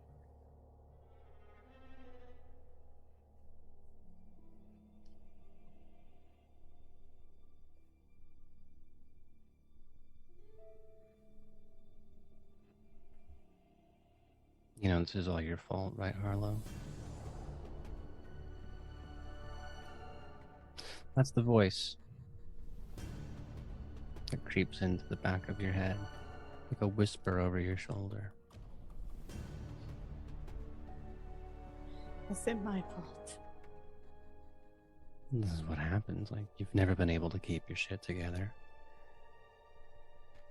Everyone's so busy trying to take care of you, and all the panic and all the manic energy. And you know what? If they could put that energy into themselves, maybe things like this wouldn't have happened.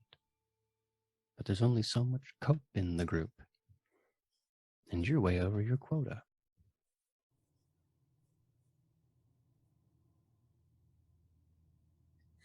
I'm out of.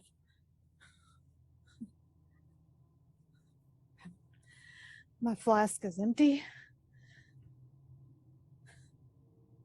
I'm fine. I'm fine. I'm sorry, have you been drinking at work? I have tried so hard to help you, Harlow. I you know what? Like, no one said I should have hired you.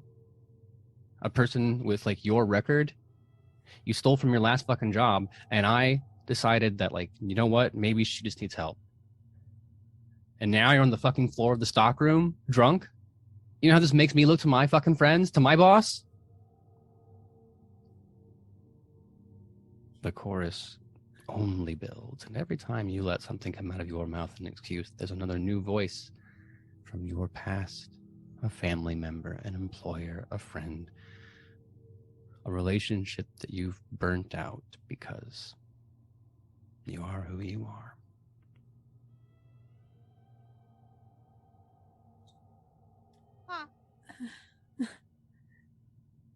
I don't know what you're talking about.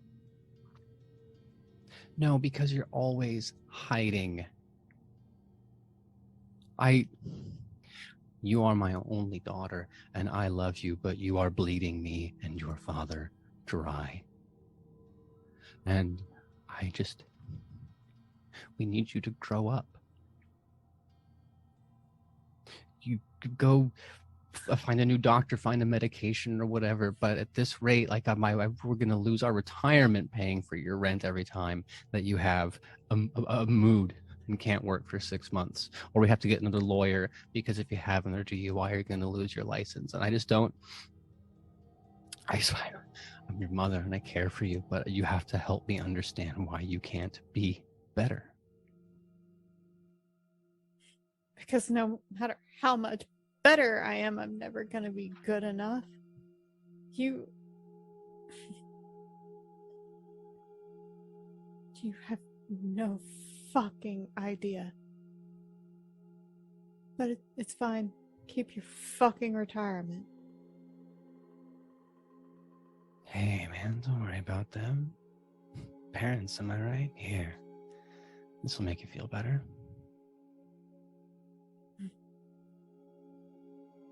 Tastes like shit. Well, if you want something that tastes a little better, why don't you come over here?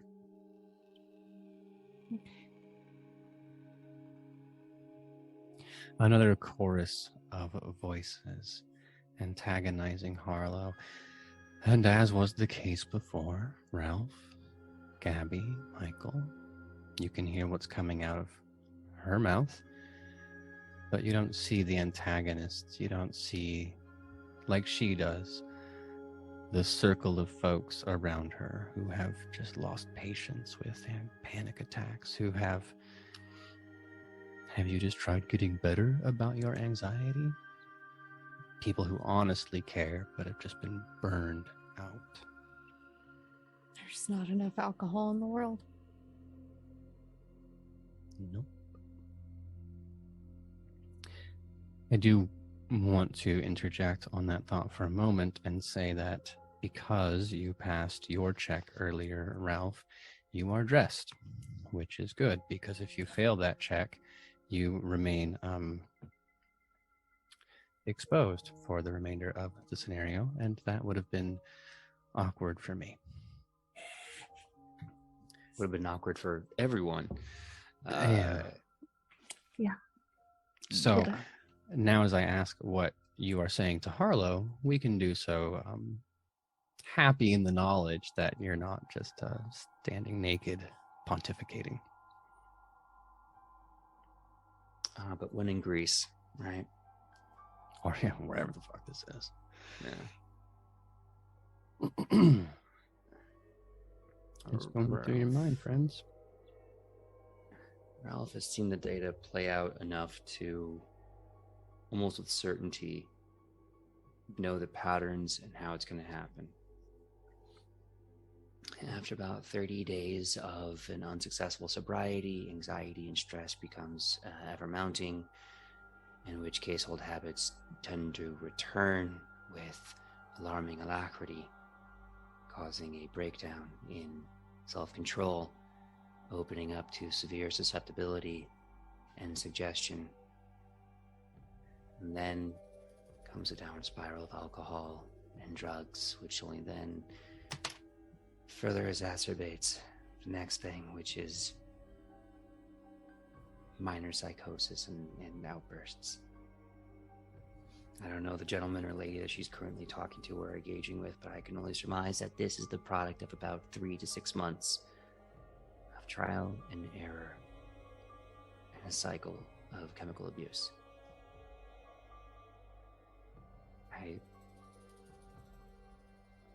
I don't know. I want to help her too, but I've never quite understood how to actually do that to someone. So, Michael, you want to be the big damn hero, the white knight so much you figure this shit out, buddy boy, because I'm out of spell slots here.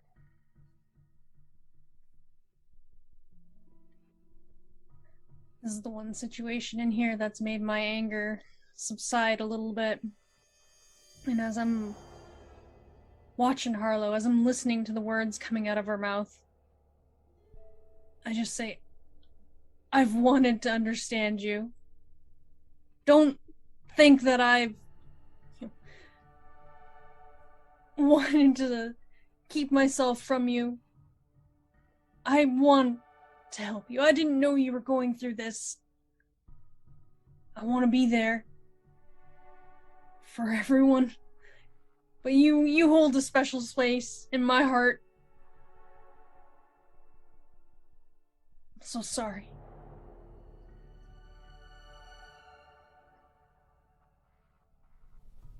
Need a second, Gabby?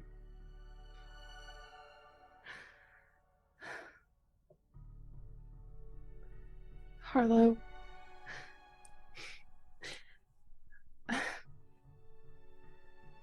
I always blame myself. I've always blamed myself for what happened to me, that I wasn't strong enough to get away from everything that happened to me. And the one thing that I keep going back to is that day in the park with the bullies and what I told Thomas, where we're always stronger together. And if we had just stayed together after everything happened, maybe things would have been different for all of us. And I'm so sorry, Harlow. I wish I could have been there for you because you are so strong, and maybe all you needed was somebody else to just tell you how strong you were and tell you what you meant to them. Harlow, will you roll to keep it together with a +4, please? So right now I'm at a -1. So is it +3? Mm-hmm. Okay. Which one? How do I? I'm just gonna roll it normal and then we can add 3.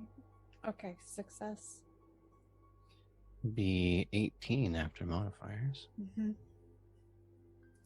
It's a wave of relief. Like when the end of the horror movie and the heroes are trapped in the wherever and then the sun rises and the vampires explode to dust. That same kind of energy is this ring of torment and demeaning terrible, draining, emotional. Ugh. Sorry, I actually kind of got caught up in what that would feel like, and it ruined my vocabulary for a second. But it's just blown away like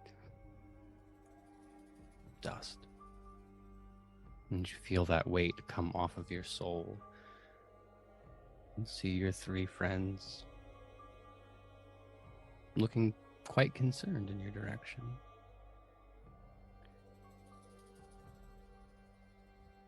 Everything okay? I just immediately break out into a short little run and just wrap my arms around her and just hug her so tightly.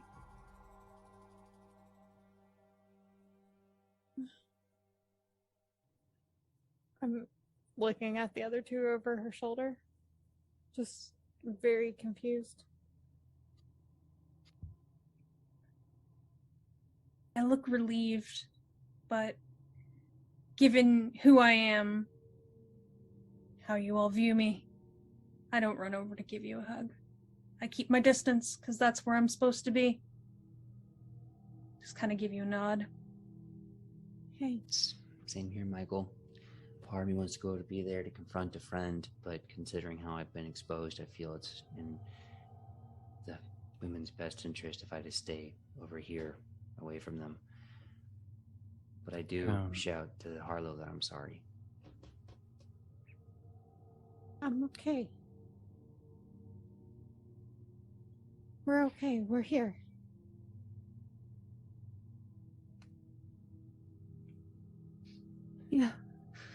Yeah.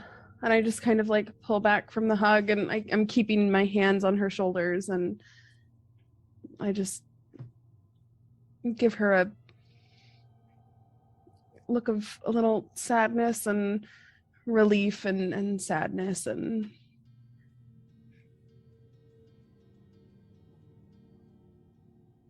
I'm sorry, Harlow.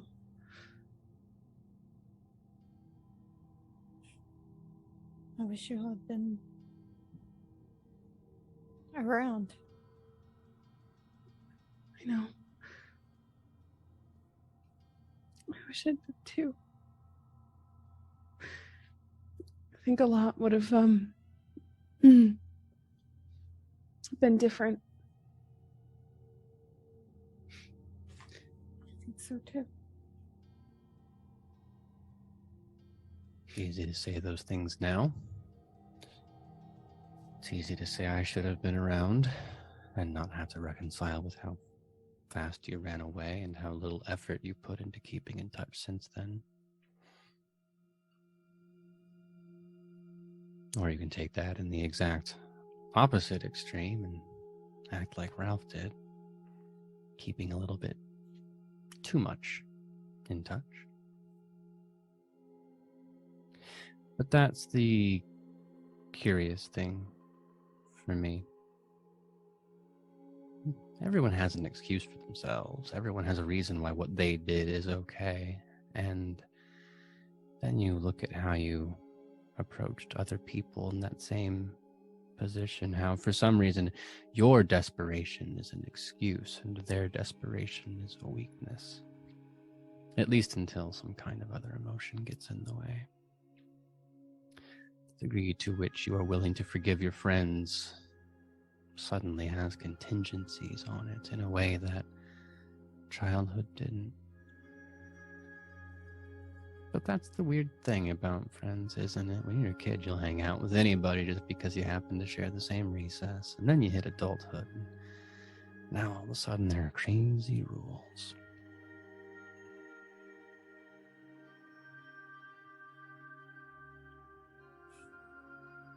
But whether or not there's any personal growth on that front, whether or not any of you in any combination can forgive the others for the secrets that you have witnessed, you got a bigger problem at the moment.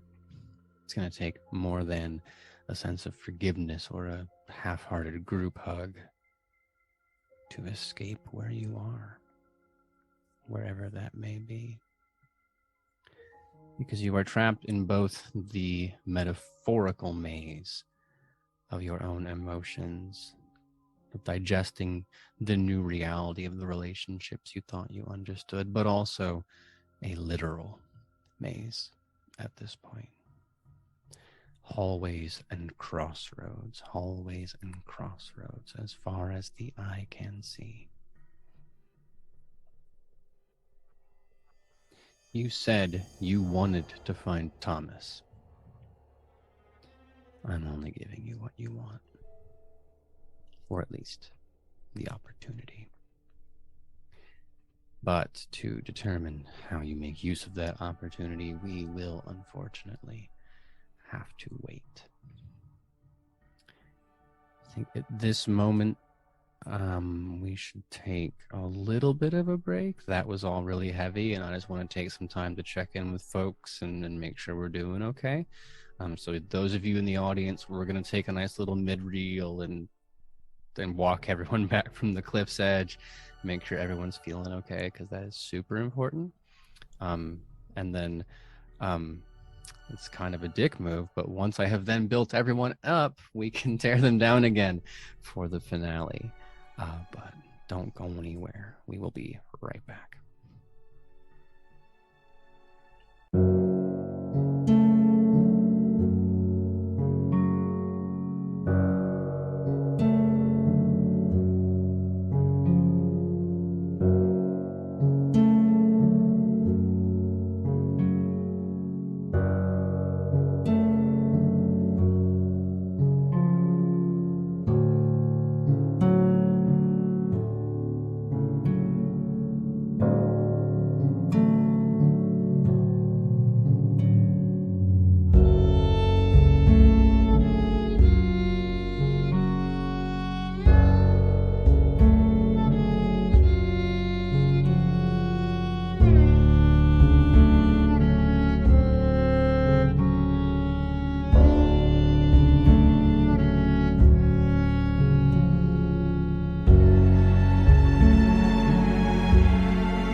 All right.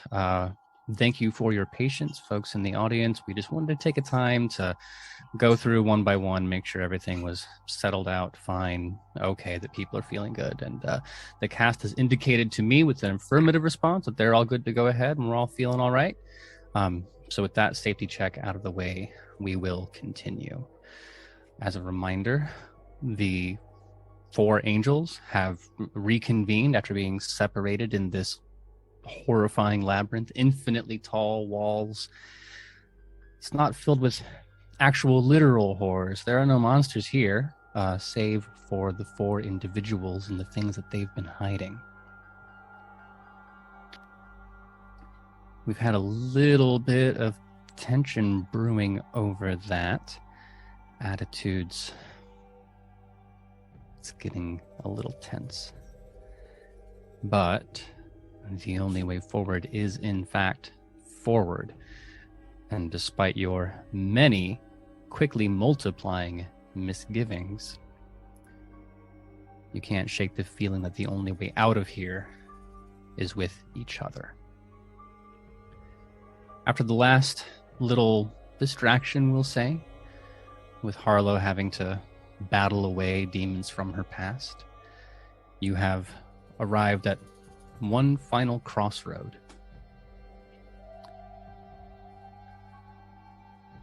They're identical in every direction. You can go forward, you can turn left, you can turn right.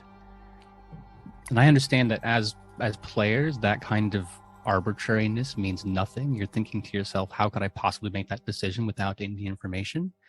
And to that I say, cool, welcome to the labyrinth. Where are you going?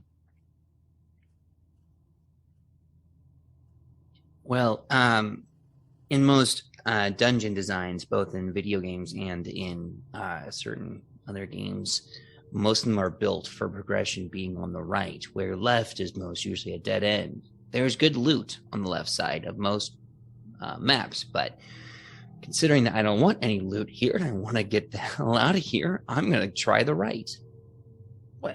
Wait, but haven't you ever been in like a corn maze? They always say just like stick to the left, right?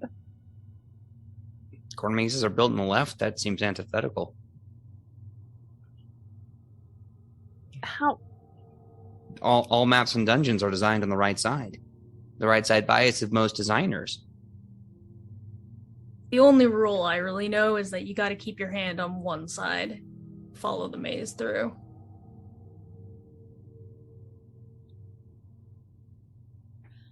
Yeah, I don't seem to remember. Go ahead, I'm sorry. Let's just go to the right. Don't seem to remember any of you bringing in chalk, or was it yarn? Yarn to fight the Minotaur, right? My grasp on Greek mythology is escaping me. But yes, no breadcrumbs, no yarn, no chalk, just a labyrinth. But if you would like to go to the right, so you do. It's not too long after you make that decision that a cloying, acrid smell begins to, it feels like it's emanating out from the walls. If you've ever, trying to describe a very particular Midwest moment, but if you've ever like taken drapes or curtains outside in the summer to just knock the dust loose and there's a very particular smell that comes up, or the first time you turn on a heater and it burns off the dust, there's that kind of scent that you associate with emanating out of something under specific circumstances. And it feels like that, like also the off-gassing of a new car, that level of infiltration of your nasal cavity. It's not new car smell or pine, anything that would be pleasant. It starts out as that dried, crusty blood smell, the thing that accumulates in your nose after a nosebleed once it's finally stopped and clotted. And then just behind it, that slightly acidic public bathroom gas station stale urine scent. Maybe calling to mind a hospital ward or a nursing home. And as you continue to press forward, immediately turning around, the crossroad is gone. as far as you can tell in this direction, there was only ever one way to go. Feels like there's a slight decline in the surface, not enough that you would be able to see it. In fact, the more you think about it, the more it's going to make you wonder if that's true or not, like staring at an optical illusion and wondering if those two lines really do converge or not. That much might wobble around in your brain with a degree of uncertainty, but the slowly darkening texture of the walls and the floors does not.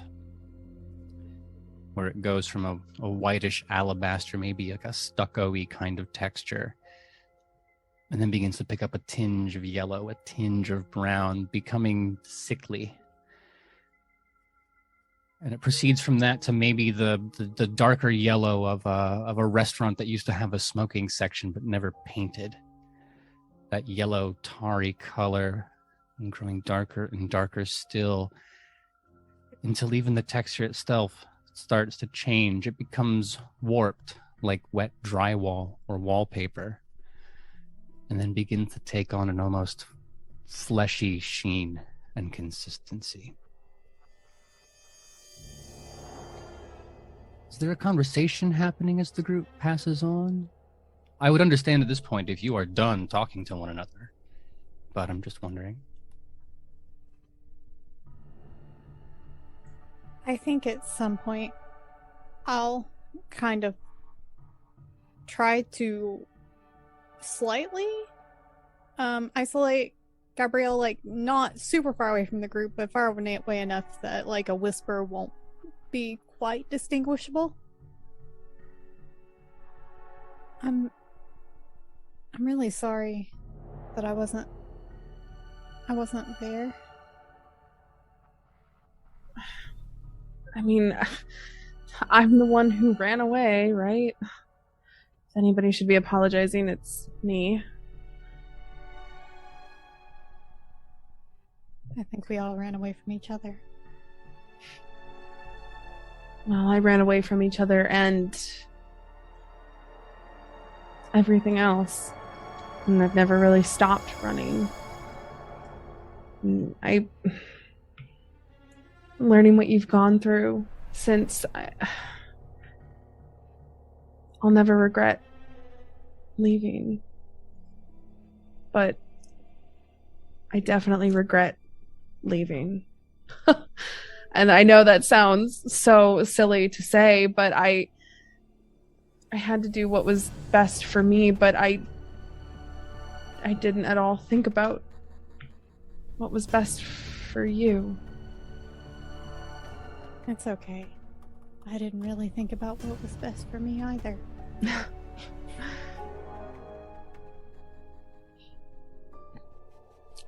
Do you think Michael's okay? Doesn't seem like it.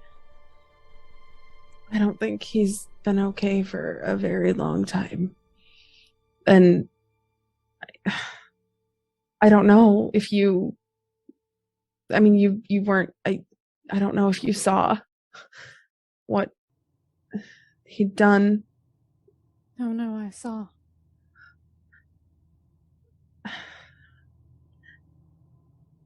I mean, I know it all hit us hard, but it just amplified things for him.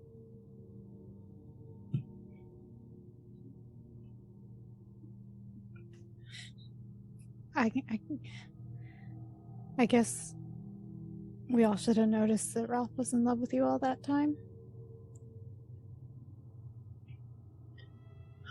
You all did stay in touch, right? Yeah, and silly me, I just thought it was friendship. But don't tell him that. We'll have a rant about the friend zone. Oh my god, I cannot deal with all of this. And also the friend zone. I think we'll figure it out. This might actually be what I imagine they think the friend zone is. This physical space is like an accurate description of the friend zone for them.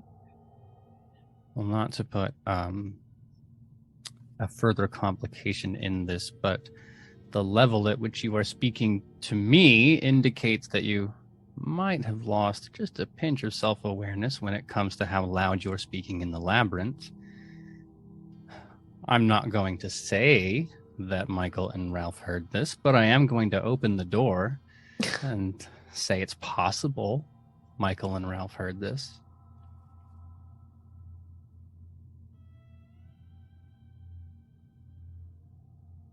Ralph is hearing this, just kind of sighs and goes, no one ever respects or understands what any guy goes through when he has unrequited feelings. It's just, how dare you feel this, and how could you feel that? And the friend zone exists. You just don't like the fact that it does. I've friend zoned girls, plenty of girls on the internet, and it seemed to exist just then when they got mad at me, but it doesn't seem to exist when I suffer from it. So well, whatever. That's what the forums are for, I guess.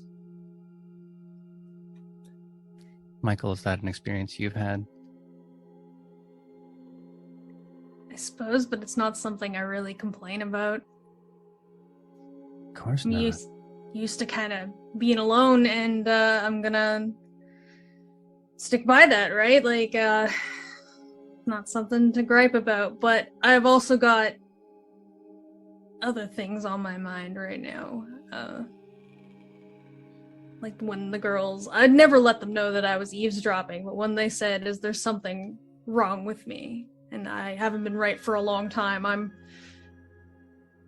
It hurts a little bit, but they're right.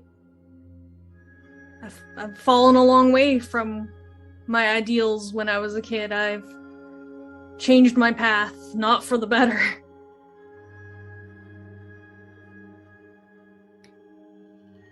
Well, I don't know. You can change from one kind of person to another. That doesn't necessarily mean something's wrong with you. Do you regret the person you've become? In some ways. In other ways, I enjoy being tough. I enjoy not having people worry about me. It's just better that way.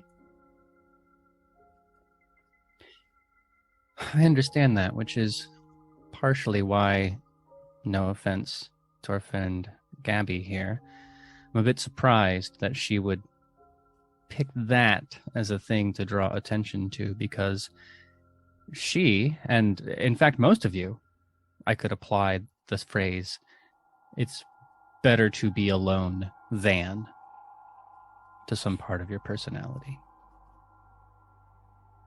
Gabby fled the small town because it's better to be alone than faced with the constant reminder of what had happened. And Harlow let drugs and alcohol ruin different parts of her friendship because it's better to be alone than have to face those traumas with sobriety.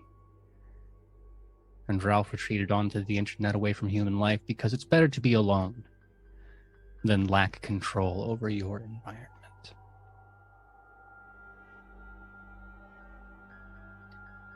But what do I know?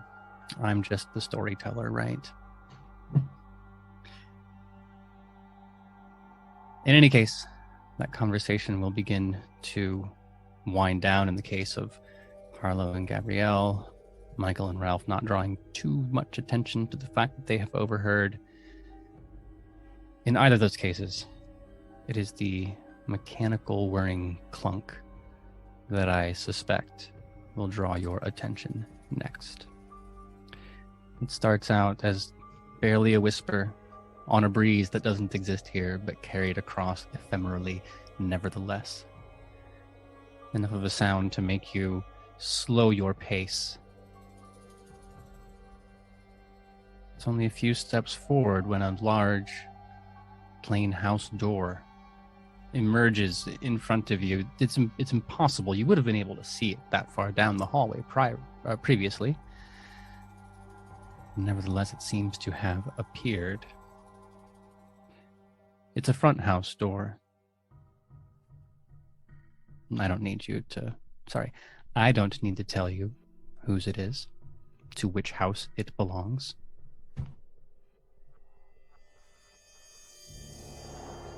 We recognize this house, don't we? Indeed.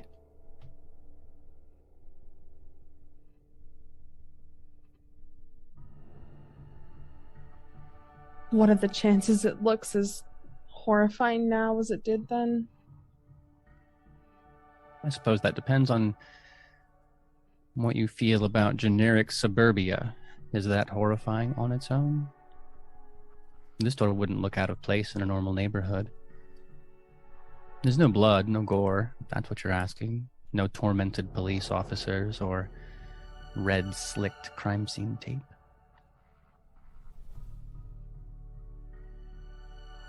I don't think we'll have to sneak around the back this time. Yeah, I don't think we can. I was thinking the same thing. Which of you approaches the door first? I can. I got in this house last time. Makes sense. Michael, ever brave. Then you will unfortunately get the best impression of the sound coming from the other side, but each of you will be able to hear it at your own volume, and the longer you pay attention to it, the louder it becomes.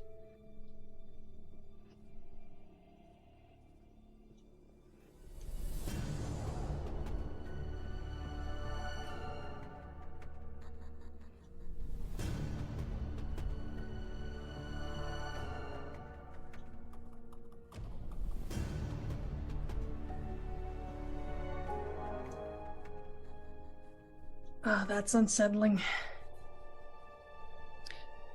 It repeats continuously.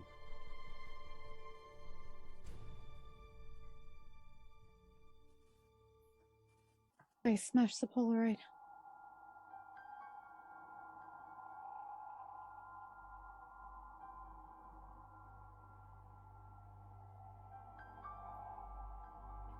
I see a lot of thinking faces. What's going on in your heads? First, because I'm curious, but second, because this is a visual medium. Or an audio medium, rather. No, my brain is just going to hell with this. I'm tired of this creepy stuff. If anything pops out at me, I'm gonna punch it. And I'm gonna open this door and confront whatever that whirring, mechanical, crying child is.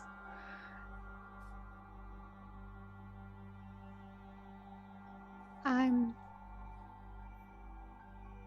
just reflecting on how I'm thinking about how much I very much don't want to open that door.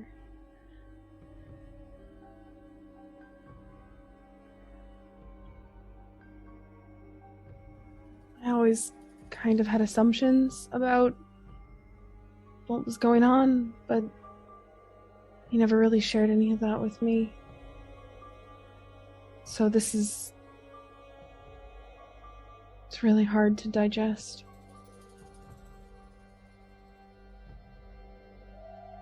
I know that I saw the evidence, and I know that he alluded to it when we were children, but it's one thing to be made aware of something. It's entirely different to bear witness to it in real time. It's scarring on a whole different level. And it doesn't stop. Michael, if you want to interrupt it by bursting through the door, by all means, please do. But so long as you stand in this hallway, each of you, it will only grow louder and more intense. The sounds of violence escalating. Yeah. Standing around's not going to do any good for any of us. I'm trudging through this.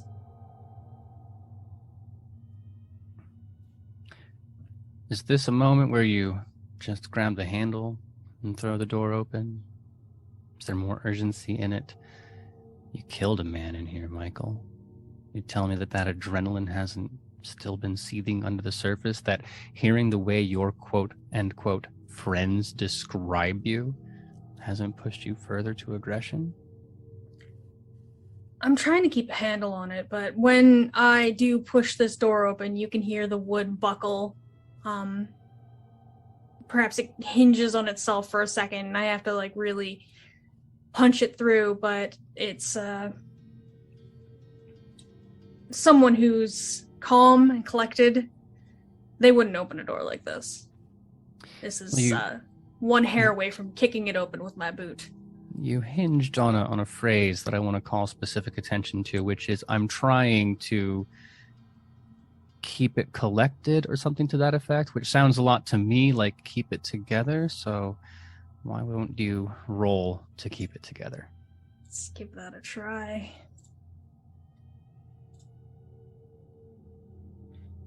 It's always fun for me as a storyteller when you, the player, says a phrase that calls for a roll and I don't have to. There's like the evidence is right there. You did it.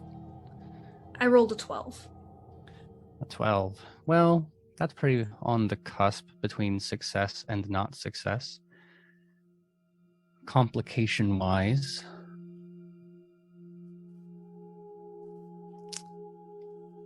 I don't think it's going to matter actually all that much what the complication here is, because honestly, kicking through the door, or shouldering it, or whatever your preferred door jitsu move of choice is, the complication isn't going to be mechanical, it's going to be interpersonal, as the people here behind you watch you react this way. And there's another piece of evidence of Michael not being able to keep his shit together. It's another tick on the chalkboard of times Michael got violent. As if they needed more reason to be afraid of me, but here it is. I mean, hey, then what's the problem? If they already think that way about you, there's no need to hold back, right? So Michael goes, sorry? I said kind of. So Michael goes barreling through the door to reveal a scene on the other side. It's a child's bedroom. Drastically oversized, comical in the scope of the walls and the furniture. Almost like you've become toy-sized yourself in terms of scale. There's light creeping up through the slats in between the individual floorboards where there wouldn't normally be space except for the scale of the room. You can hear hollow, mumbling voices coming from every possible side of the place, above you, below you, left, right, in front, and maybe just on the inside of your head. On top of the bed is, I won't say a familiar face, but a face you can ascribe to an identity easily enough. Emaciated, thin, hollow Thomas. His hair is longer than you remember, longer than he ever kept it, and it hasn't been washed in a long, long, long time. His skin has that gritty, plasticky kind of feel to it. The oil of the skin, dirt and detritus left to sweat and then to dry. It's in the way that his clothes stick to him because they've been worn for quite some time. Holy shit. There's a small lamp sitting on the table next to him. Well, small relative to the size of the bed, enormous relative to the size of you. And then bookshelves and dressers overflowing with toys and games and RPG books that you know for a fact he never owned. But that will not ultimately be what draws your attention. None of those things, because dancing around this perimeter, a circle that has been drawn in crayon on the floor around the bed, dancing around this circle is a familiar barrel-chested old man and 70s-era housewife. The gentleman who you know is Thomas's father looks to have been reassembled as if someone had taken the pieces off of the wall of the house 20 years ago and stitched them back into a Frankenstein creature. Likewise, the wife. And he taunts and prances, hurling slurs and insults at Thomas while slapping the belt against himself, against his hand into the air. And all the while, his foster mother snapping pictures of this terrified adult, raining Polaroids on the floor.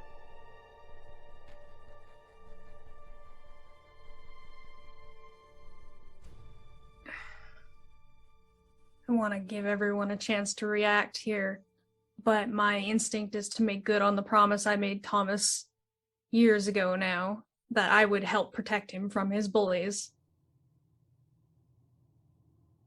I'm already on the edge. I'm already mad.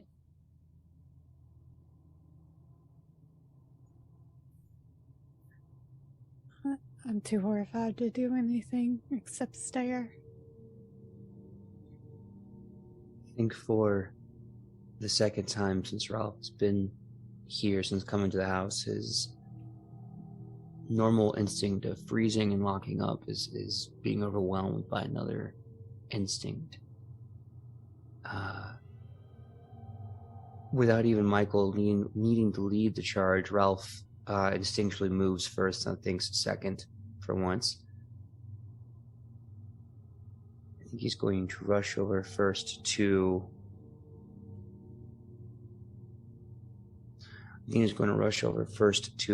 grab the belt away from the dad.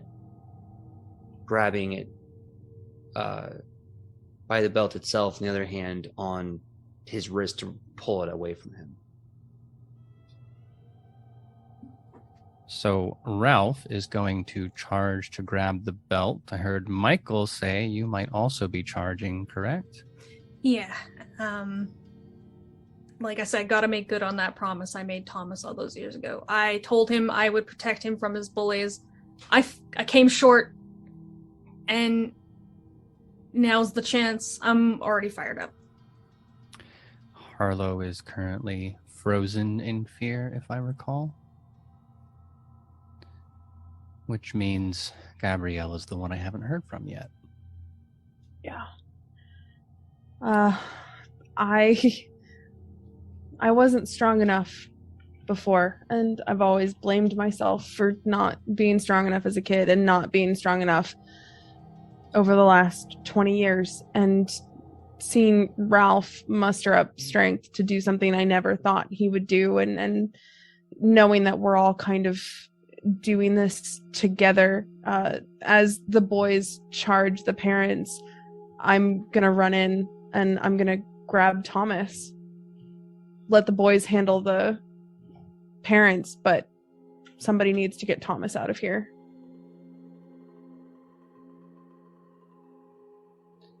Ralph, I suspect a younger version of you in your game master capacity would be reacting with glee as characters charge forward, having not considered the room or checked for traps. And there's no violence that befalls any of you. I don't have my D6 crossbow trap dice ready. But Ralph, as you reach out and grab the belt, Michael, as you shoulder forward to go through, Gabby, as you sprint towards that crayon circle on the ground, there's a moment of impact, each of you colliding with a force that's not physical. I don't want you to imagine that you've hit a force field or bounced off of a trampoline. It's like something has grabbed a hold of you in that action and then just thrown you back. Something grabbing you by like the nape of your neck and the belt and hurling you, or just picking you up on your sides and just chucking you straight backwards. It's a very physical manipulation of your person. And as you go skittering across the floor, crash landing, tumbling, the entire room multiplies once and twice and 3 and 4 times again. Now you are like matchsticks in this infinitely expanding space. The foster parents, growing alongside you, immediately stop what they're doing, scrambling insect-like down into the marks, into the slats between the floorboards.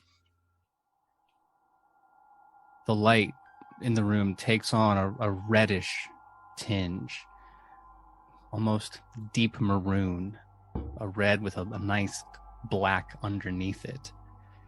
The temperature is rising to the point where it becomes difficult to breathe, like standing in front of an oven and just having that wave of heat hit you, and on the very edge of maybe burning up your vocal cords as your entire throat dries out and becomes parched.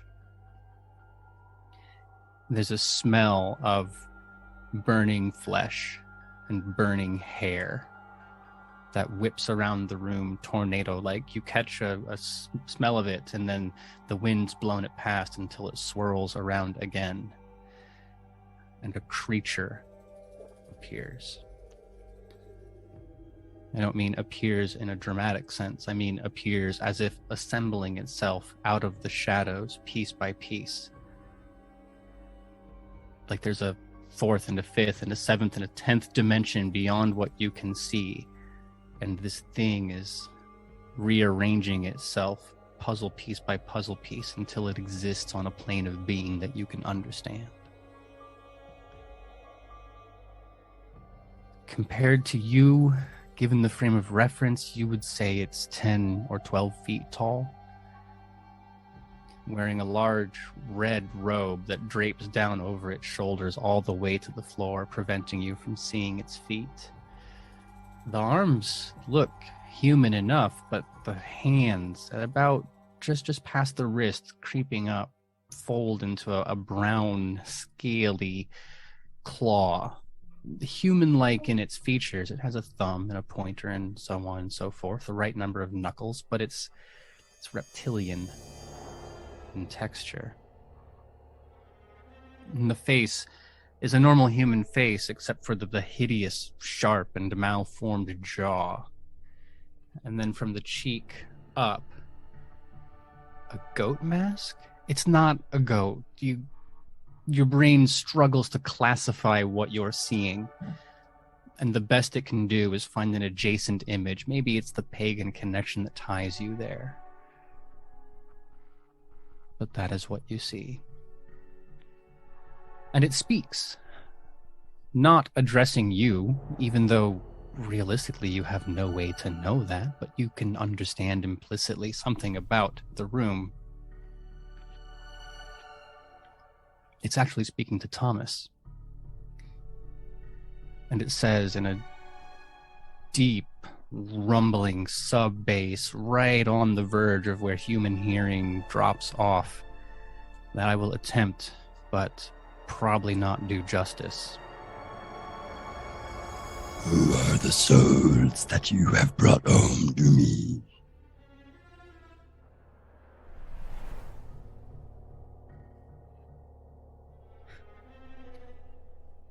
You see Thomas, and he winces as if struck.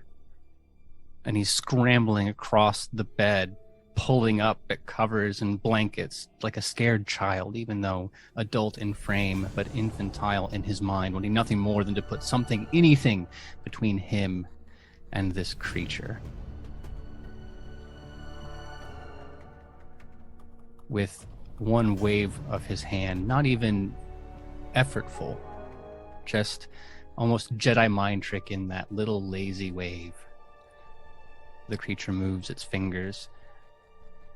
The fabric on the bed is torn apart, bits of bedding flying left and right, leaving Thomas on a bare mattress. And you hear him sniveling, crying, weak and small. Take them instead. They're yours. They're yours, and you'll have no power over me. Take them.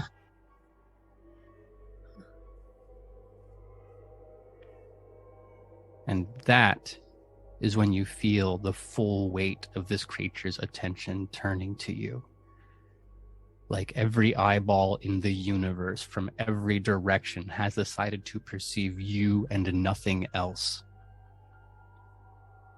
You see a forked tongue twirling around individual teeth as it licks across its face, taking your measure.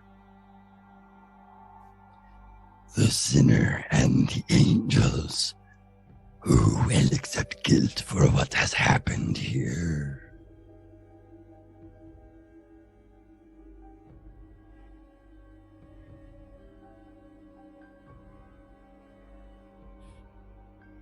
What?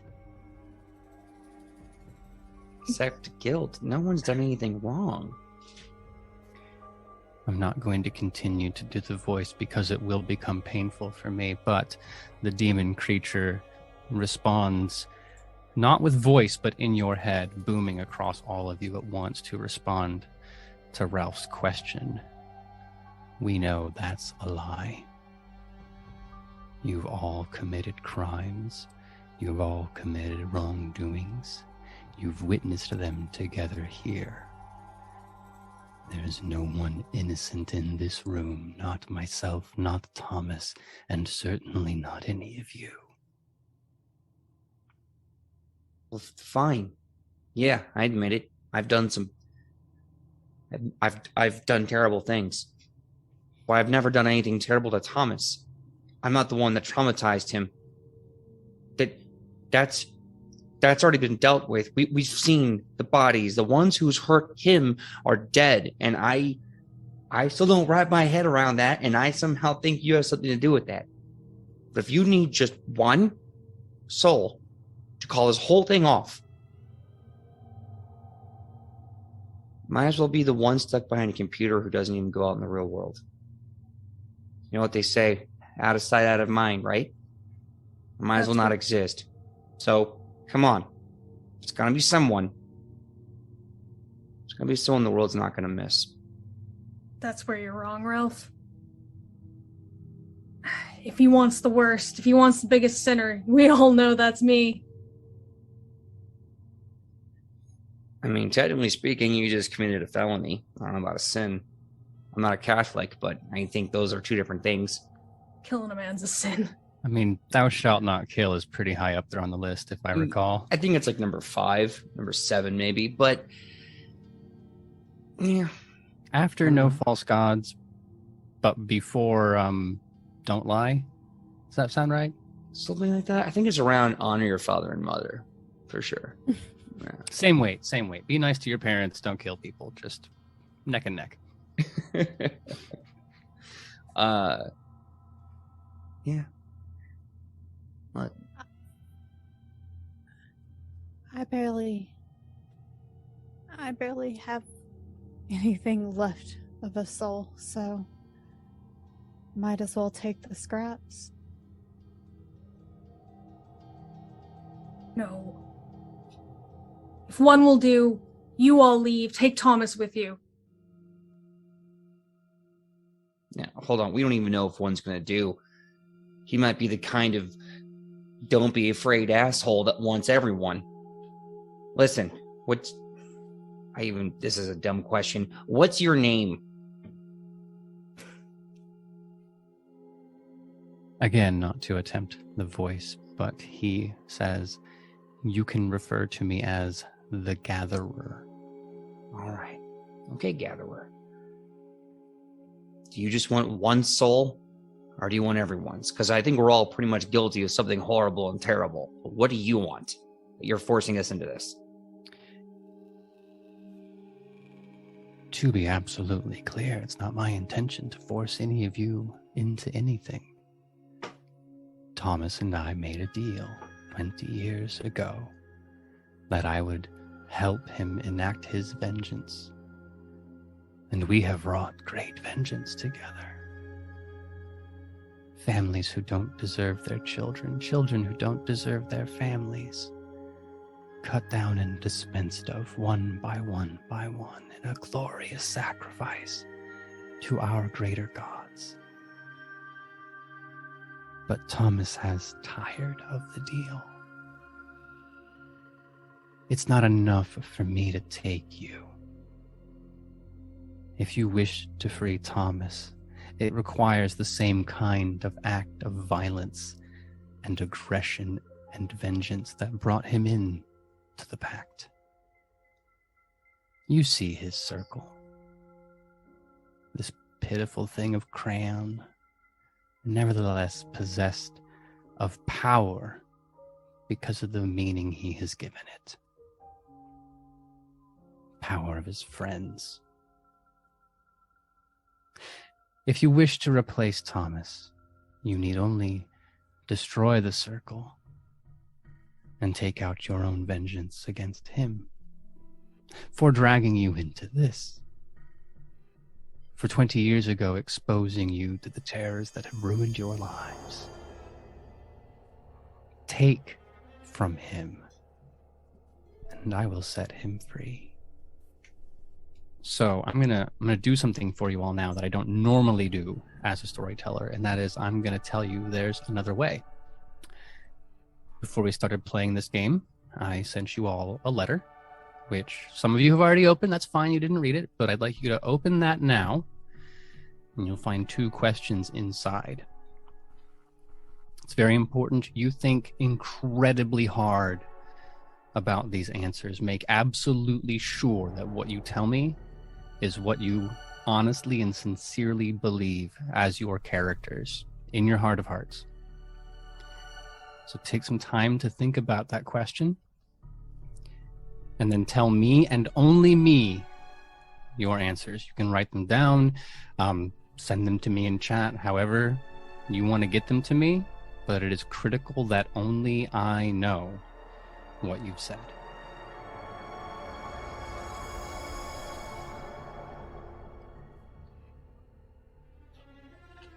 And as you ponder that, think about not just Thomas and your feelings with having been his childhood friend, but the things you've been made to suffer now. Think about the behaviors you've witnessed from your fellow angels. Things that you said you could never forgive, but might be able to. Things you thought you could let slide, but now, maybe not. Be honest with yourself. Be honest with me. Consider the totality of these experiences from the moment you walked into that coffee shop to right now.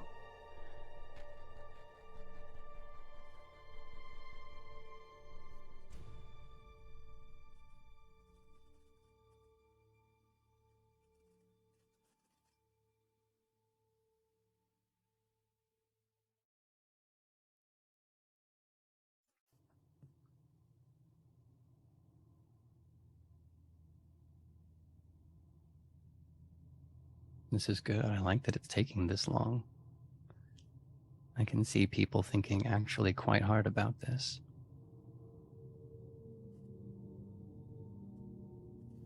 And that's good because it's your life that's on the line. It's Thomas's life that's on the line. Each of your friends. I cannot overstate how important this question is, but also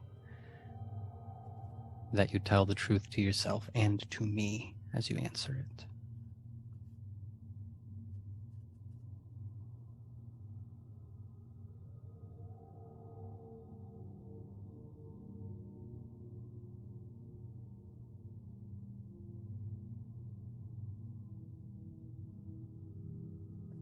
I can see the first few answers coming in across my Discord screen here. This is very exciting.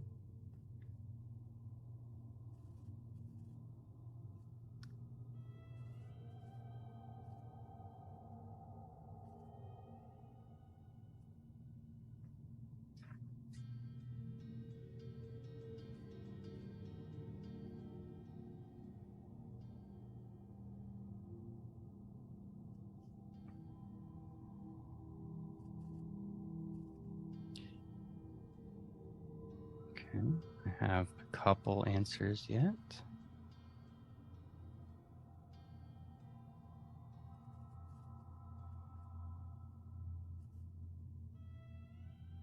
I'm honest to God agonizing over this. I hate this. I want you to know that I hate this. I would feel bad, but I will also say that's entirely the point.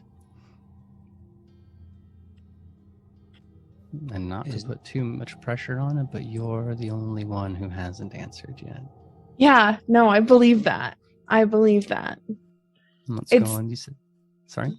It's just the second one was easy. The first one, not so easy. You were going to say, Ralph? Oh, no, I definitely agree. The first one was definitely the harder of the two to answer, but what I found terrifying was how easy the second one was to answer. Not like it's an easy question, but just the speed and brevity at which I was 100% dialed in on my answer. Do we have the same questions? We can only assume so, but I mean, I think for the sake of the mystery, it might be best to leave that ambiguous. Okay. Because that's how I feel. Whether you do or don't, me not answering it makes it all the better as you try to determine your own answers. You know, the answers flowed pretty naturally for me. What about you, Harlow? I knew what I was going to say pretty much instantly. I just had to think about how I was going to phrase my reasoning. There's not like a doubt or bit of hesitation in my mind. I feel very strongly about my opinions, for better or for worse. My answers aren't exactly eloquent, but I think they get the point across. You are good at that. Yeah. Well, V has started typing to me, so we will know very soon what the outcome is going to be.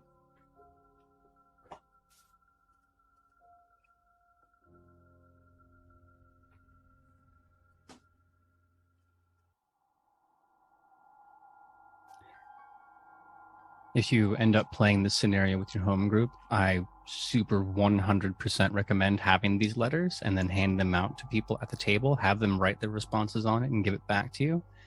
It's a fantastic little, I don't know, I don't want to say gimmick because that makes it sound cheap, but it's a fantastic little note that they've put into the book to really elevate the experience. I just want to say I went back and kind of edited my answers. I realized the grammar was a little weird and off, so. Dang it, now you're making me go and look at it. In total fairness, I don't think the Gatherer cares if you speak in perfect Queen's English. I'm just realizing my own English was janky, and I was like, what am I trying to say here? Okay, let's get my coffee brain together.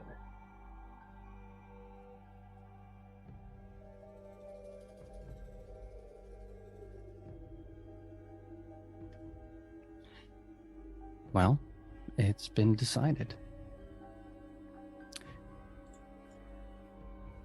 Based on what people have answered, I can't offer you that way out.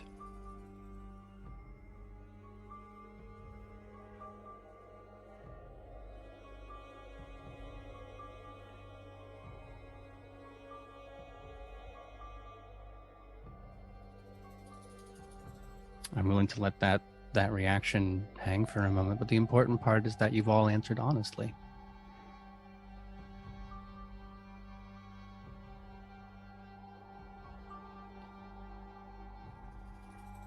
That leaves you with a conundrum to face, because with that option off the table, only two outcomes remain. Either the angels remain in this place of evil as Thomas's sacrifice for freedom, or Thomas remains in this place as the angels' sacrifice for freedom. In fact, at this point, I don't think the phrase angels applies anymore, because there are 5 of you as friends. And the group doesn't quite work like that anymore. So I will repeat the Gatherer's offer. If you destroy his will, and pour your hatred and vengeance into him, then I will not take you with me.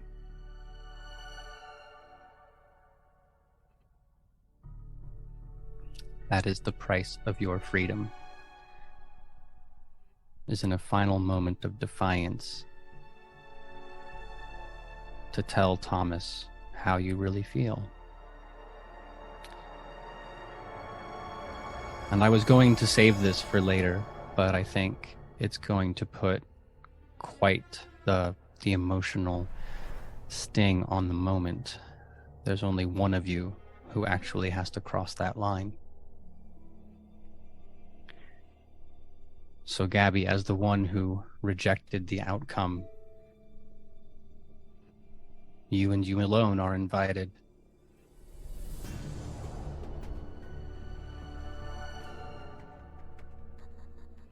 I knew it was me. You're entitled to every emotion that you have, Gabby.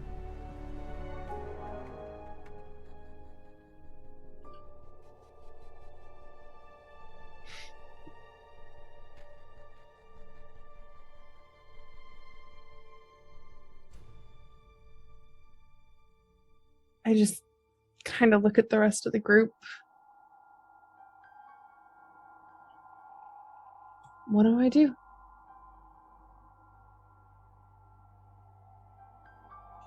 Do you really think that you deserve to become tortured by this monster forever? I mean, let's really consider this here. I know we're all victims of what Thomas did to us as our childhood, and that might make some of this a little harder to ascertain an answer to. But if we're going to sit here and start weighing that, you, Harlow, you don't deserve to be tortured by this monster, and you deserve every right to hate Thomas. But you don't deserve punishment for anything. I mean, hell, most doctors say none of us would. We're all responding with trauma. And Michael, I know you're violent and everything, and I've gone over that with you so many times. You don't need to hear it again. But you don't deserve to be made into a bigger monster or bigger animal than anyone has ever made you feel. And you sure as hell deserve the chance to control those emotions. All I know is this: if we're going to save Thomas or damn him, no one else here deserves to be in that cycle. Except a lonely little troll who does nothing but ruin people's lives daily. Ralph. To get power. No, I'm serious. I know I didn't crush a man's skull in a cage, but I do worse things to people every day. And I do it because I'm a scared little coward, and that's the only way I feel like I'm a person. That's not human. There's a reason we call them trolls and not scared, damaged people on the internet. Because there's a point where you cross a line and you're no longer human. You're just a bridge troll. Ralph, you are human. You are a damaged human, but that doesn't mean you deserve anything worse than the rest of us. We're all damaged and we've all handled it poorly. But you can leave here and get help. So could you. Actually, as far as I'm concerned, you don't need help. You just need to spend time off the computer. We all deserve to leave here, including Thomas. What happened to him at his age? He wasn't prepared. He didn't know. Yeah, no, he's just as much a victim. But what are we going to do? We're going to grab him and face off this monster? I don't know if you checked. We don't have any vorpal swords lying around here.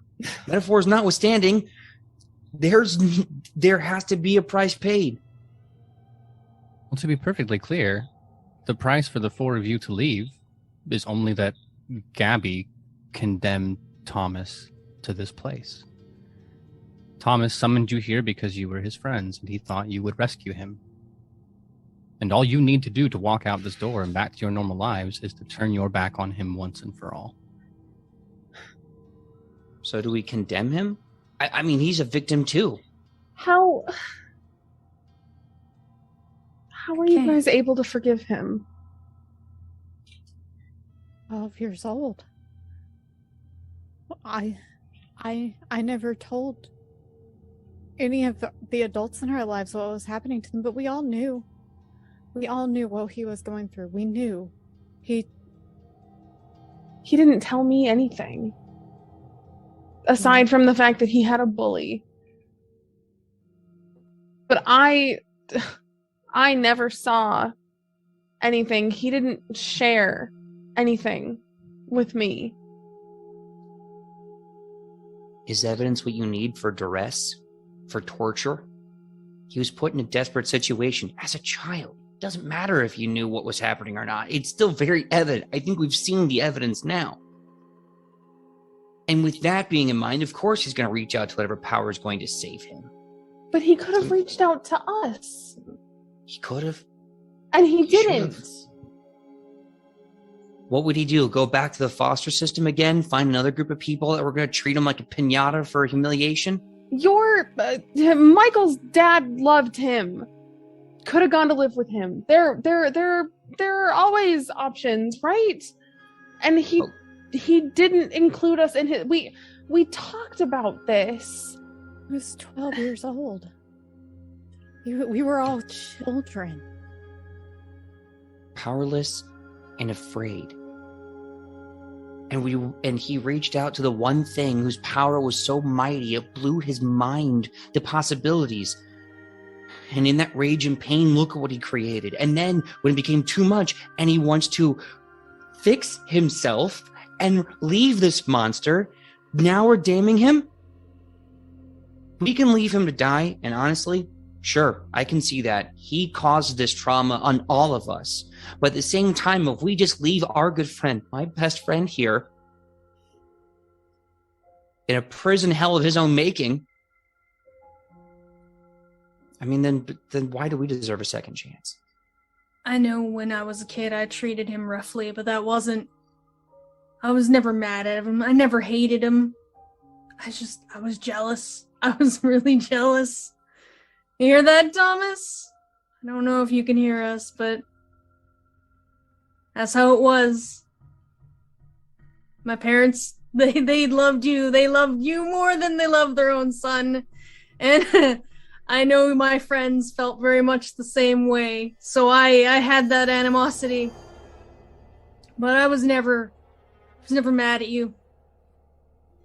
And I forgive you for things that you don't need to be forgiven for.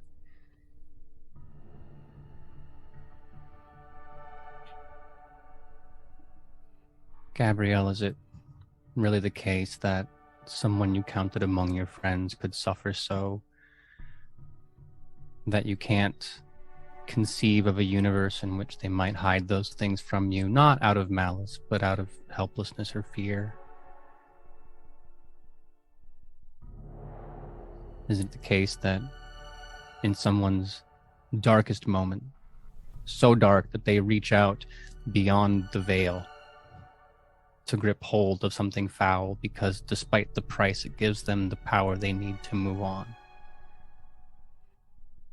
Is there no part of you that can see that can muster even 1% of sympathy?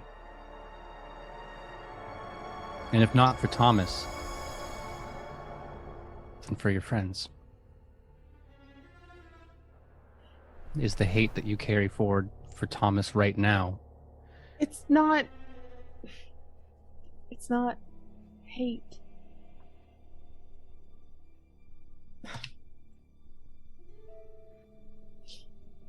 It's hurt. As selfish as it is, why didn't he come to us? Because he didn't view me as strong enough? Cool, great. I spent the rest of my life not feeling strong enough. I wasn't strong enough to stop him then. I wasn't obviously strong enough to help him, either in the action or beforehand.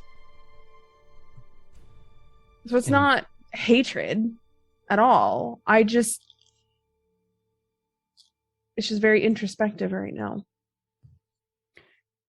In fairness, and I don't mean this to discredit you in any way, there's a small amount of difference in power level between 12-year-old Gabrielle and infinite evil being from the furthest reaches of the cosmos. But we played Dungeons and Dragons, so you should get right. So imagine, if you're a warlock, is your patron going to be the elder god of pain and vengeance? If you were a DM and someone came to you and said, my patron is going to be my 12-year-old neighbor, you would probably veto that, right? well, not now. Now I'm absolutely going to make Gabrielle Just a to patron prove a point. option, just to prove a Absolutely, I point. understand. 100%. Yeah. Okay, so that's my But- fault for forgetting how you operate and making the wrong Mhm. argument. 100% But pretend- operate on spite. Yes. But the point stands there, Mhm. that it's possible it wasn't about whether you were strong or weak. It was about whether something else was stronger. But let me ask a final question based on that, because I understand that there's a pain inside of you about this now. Is it irredeemable? Do you look at Thomas on that bed, scared and emaciated as he is, and say, taking you out of here has no value? There's nothing that can grow or mend, nothing we can learn. That after this, you have demonstrated that you are beyond reconciliation. And don't worry about what the other ones think. And this is between you and me.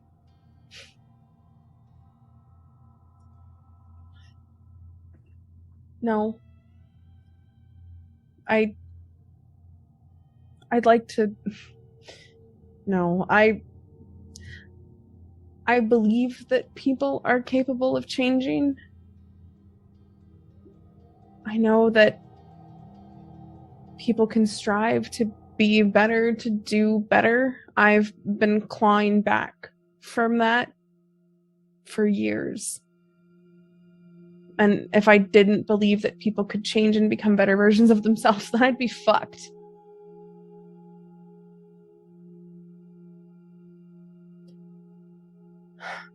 So, yeah,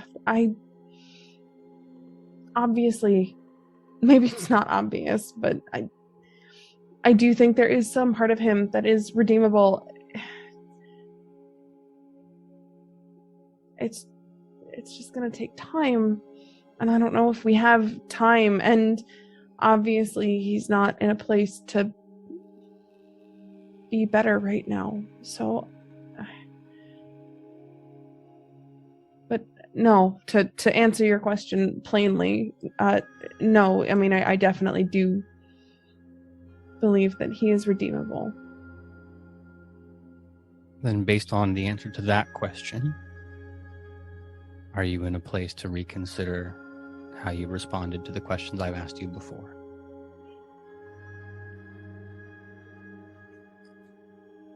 Yeah, I think so.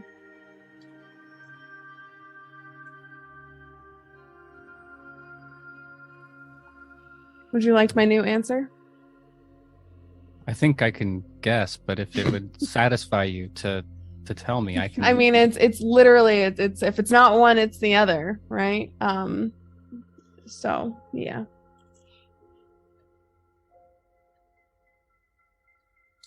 I have all the answers at this point, and you have all the questions. To clarify in this moment, I did, yes, ask each of you the same thing. And you all gave me a wildly, wonderfully different list of answers. So I would like to tie this together. We've already kind of talked about some of it in the course of the actual narrative, but in character, if you would, for me, address the two questions, because this thought that you have, this conversation that you have, wrestling up the self-sacrifice and the willingness to forgive, that is what will ultimately weaken the veil in this place and allow the angels, all the angels, to escape from this purgatory. So for the people in the audience, I asked, can you forgive Thomas for dragging you into this? And then second, do all your friends, including Thomas, deserve to leave the labyrinth?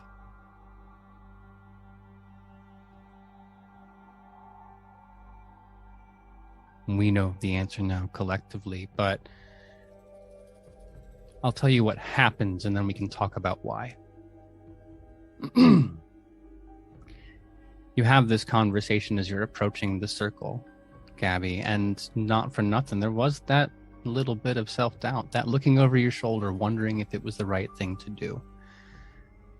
And it's because you hesitated that as a storyteller, I was willing to give you the benefit of the doubt to change your mind. Not because it got the good ending, but because you, honestly, in your performance, were communicating that you weren't entirely sure. And the other folks, based on the strength of your answers, I knew that you would want to persuade her according to your own honest and sincerely held beliefs.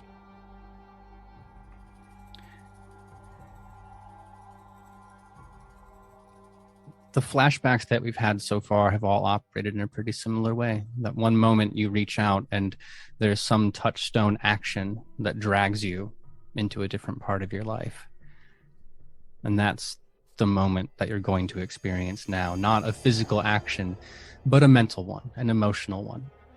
As Gabby looks into her heart and decides that as much as it hurts, as much pain and trauma and the things that she has had to suffer because of the course that Thomas's actions set her life upon, that despite all of that, there's still room for redemption. And when she flips that switch in her conscience, subtly at first, but then growing ever faster, the room begins to shrink back to a normal size. There's a rush of emotions. There's that psychological phenomena feeling of watching all the events spiral in front of your eyes, like one of those 3D Viewmasters. Being forced to experience all the emotions, to remember all the memories, rapid fire, boom, boom, boom, 1,000 a second. And as your vision blurs through all of this and your brain starts to spin, you won't notice the room bending and taking shape, hallways twisting back into their correct orientation, walls folding down, folding up, flipping round. And the labyrinth, both the part that you're in and all the hallways around, reform themselves into the shape of a familiar rundown Victorian house. That smell of sulfur is still in the air. That vague scent of sanitizer and piss will still linger in the corner of your sinuses. But when everything has stopped moving, you'll find yourself in that study, next to the typewriter adjacent the bedroom. And critically, it's the 5 of you who arrive. Ralph and Harlow, Gabby and Michael, and Thomas.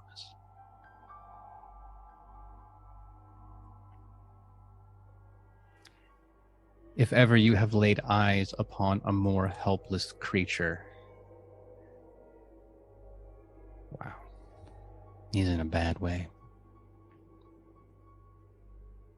And for all the sympathy that exists inside you, I don't know there's any way that your brain could wrap its head around the places that he has gone and the things he's had to see.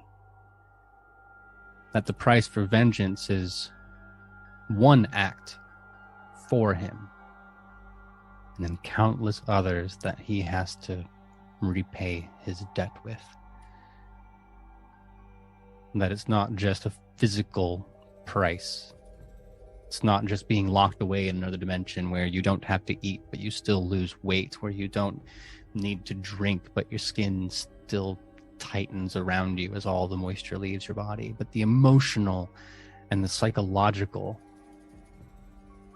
time has no meaning in purgatory, and that's the universe that Thomas has been trapped in until right now. You got just a taste of it. He's been there for 20 years. But despite that, you can see that hint of recollection in his eyes, circling you from this place on the floor, placing each of you in his memory as his friends.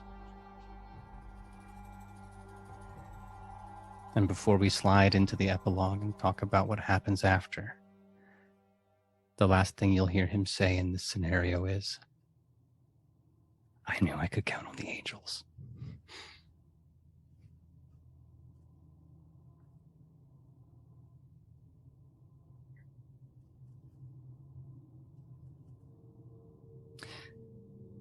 Well, dear viewers, this has been His Last Hope, a scenario for Kult Divinity Lost, written by Magnus Sater.